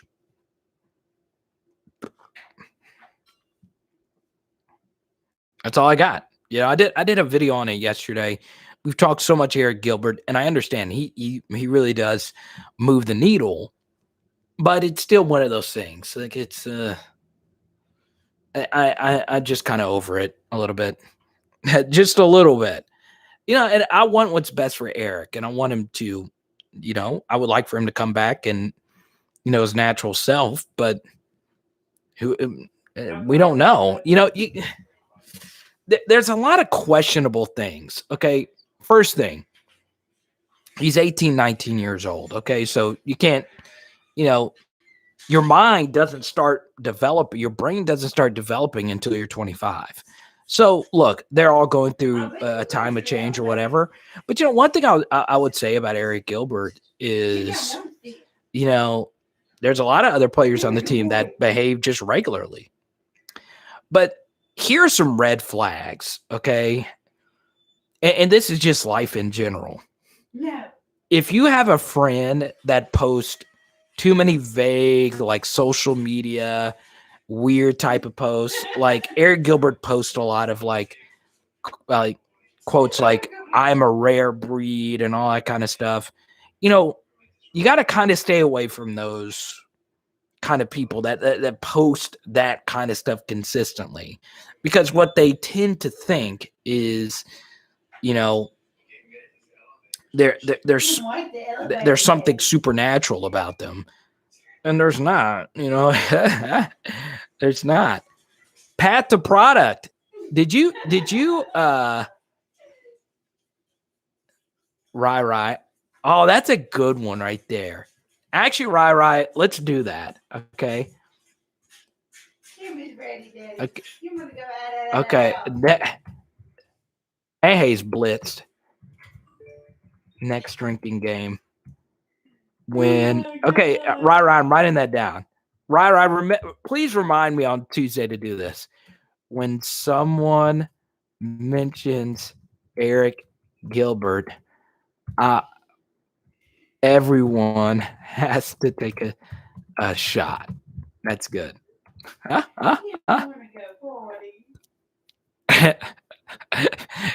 Johnny says, I have a list of demands. I need all blue Skittles and cotton candy milk. I've never even heard of cotton candy milk.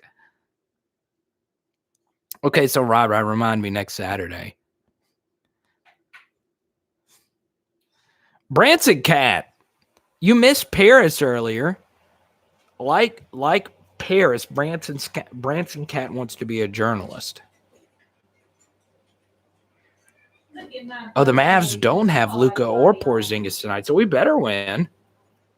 What was the spread, Mike Jordan?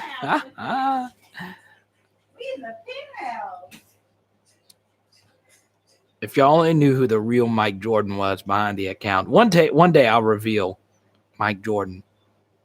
Right, I remember next Saturday night. We'll do that. I love that, man. So Esteban, that's a good question. So like I said, I wouldn't mind Kelvin Shepherd one day returning to LSU because he's an actual coach.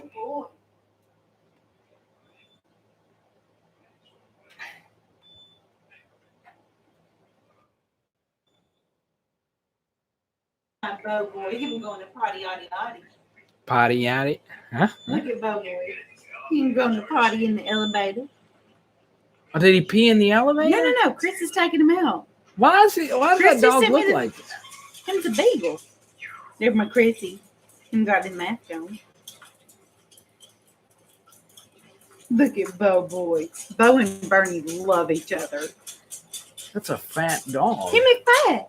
All right. Look, watch. They're going out. How his mic? All right, baby. I'll watch you endeavor to say. Let me tend to the lovely PHL Nation. You're my bad boy. All righty. So if it's okay with Esteban and Tedrick, they drop some pretty nice super chats. Fat dogs are better anyway.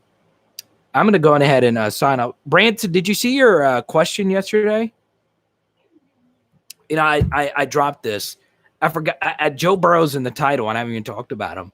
I found it cool that like Joe Burrow and Stipe. Did y'all see that on the UFC? Stipe Miocic shouted out Joe Burrow because he was cool with the cigar smoking thing. I just wanted to point that out. I think that's cool. That Joe Burrow's like just, it's so weird. Like we've never had an LSU player at this, at this level because we never had a quarterback quite like Joe Burrow. I just think it's cool that like these international sports stars like recognizing him. And I know like the only LSU football player that's like an international superstar is Odell. That doesn't mean that like we've had other players that weren't good, but you know, it's just so cool that like Joe Burrow's on that level. It's so cool.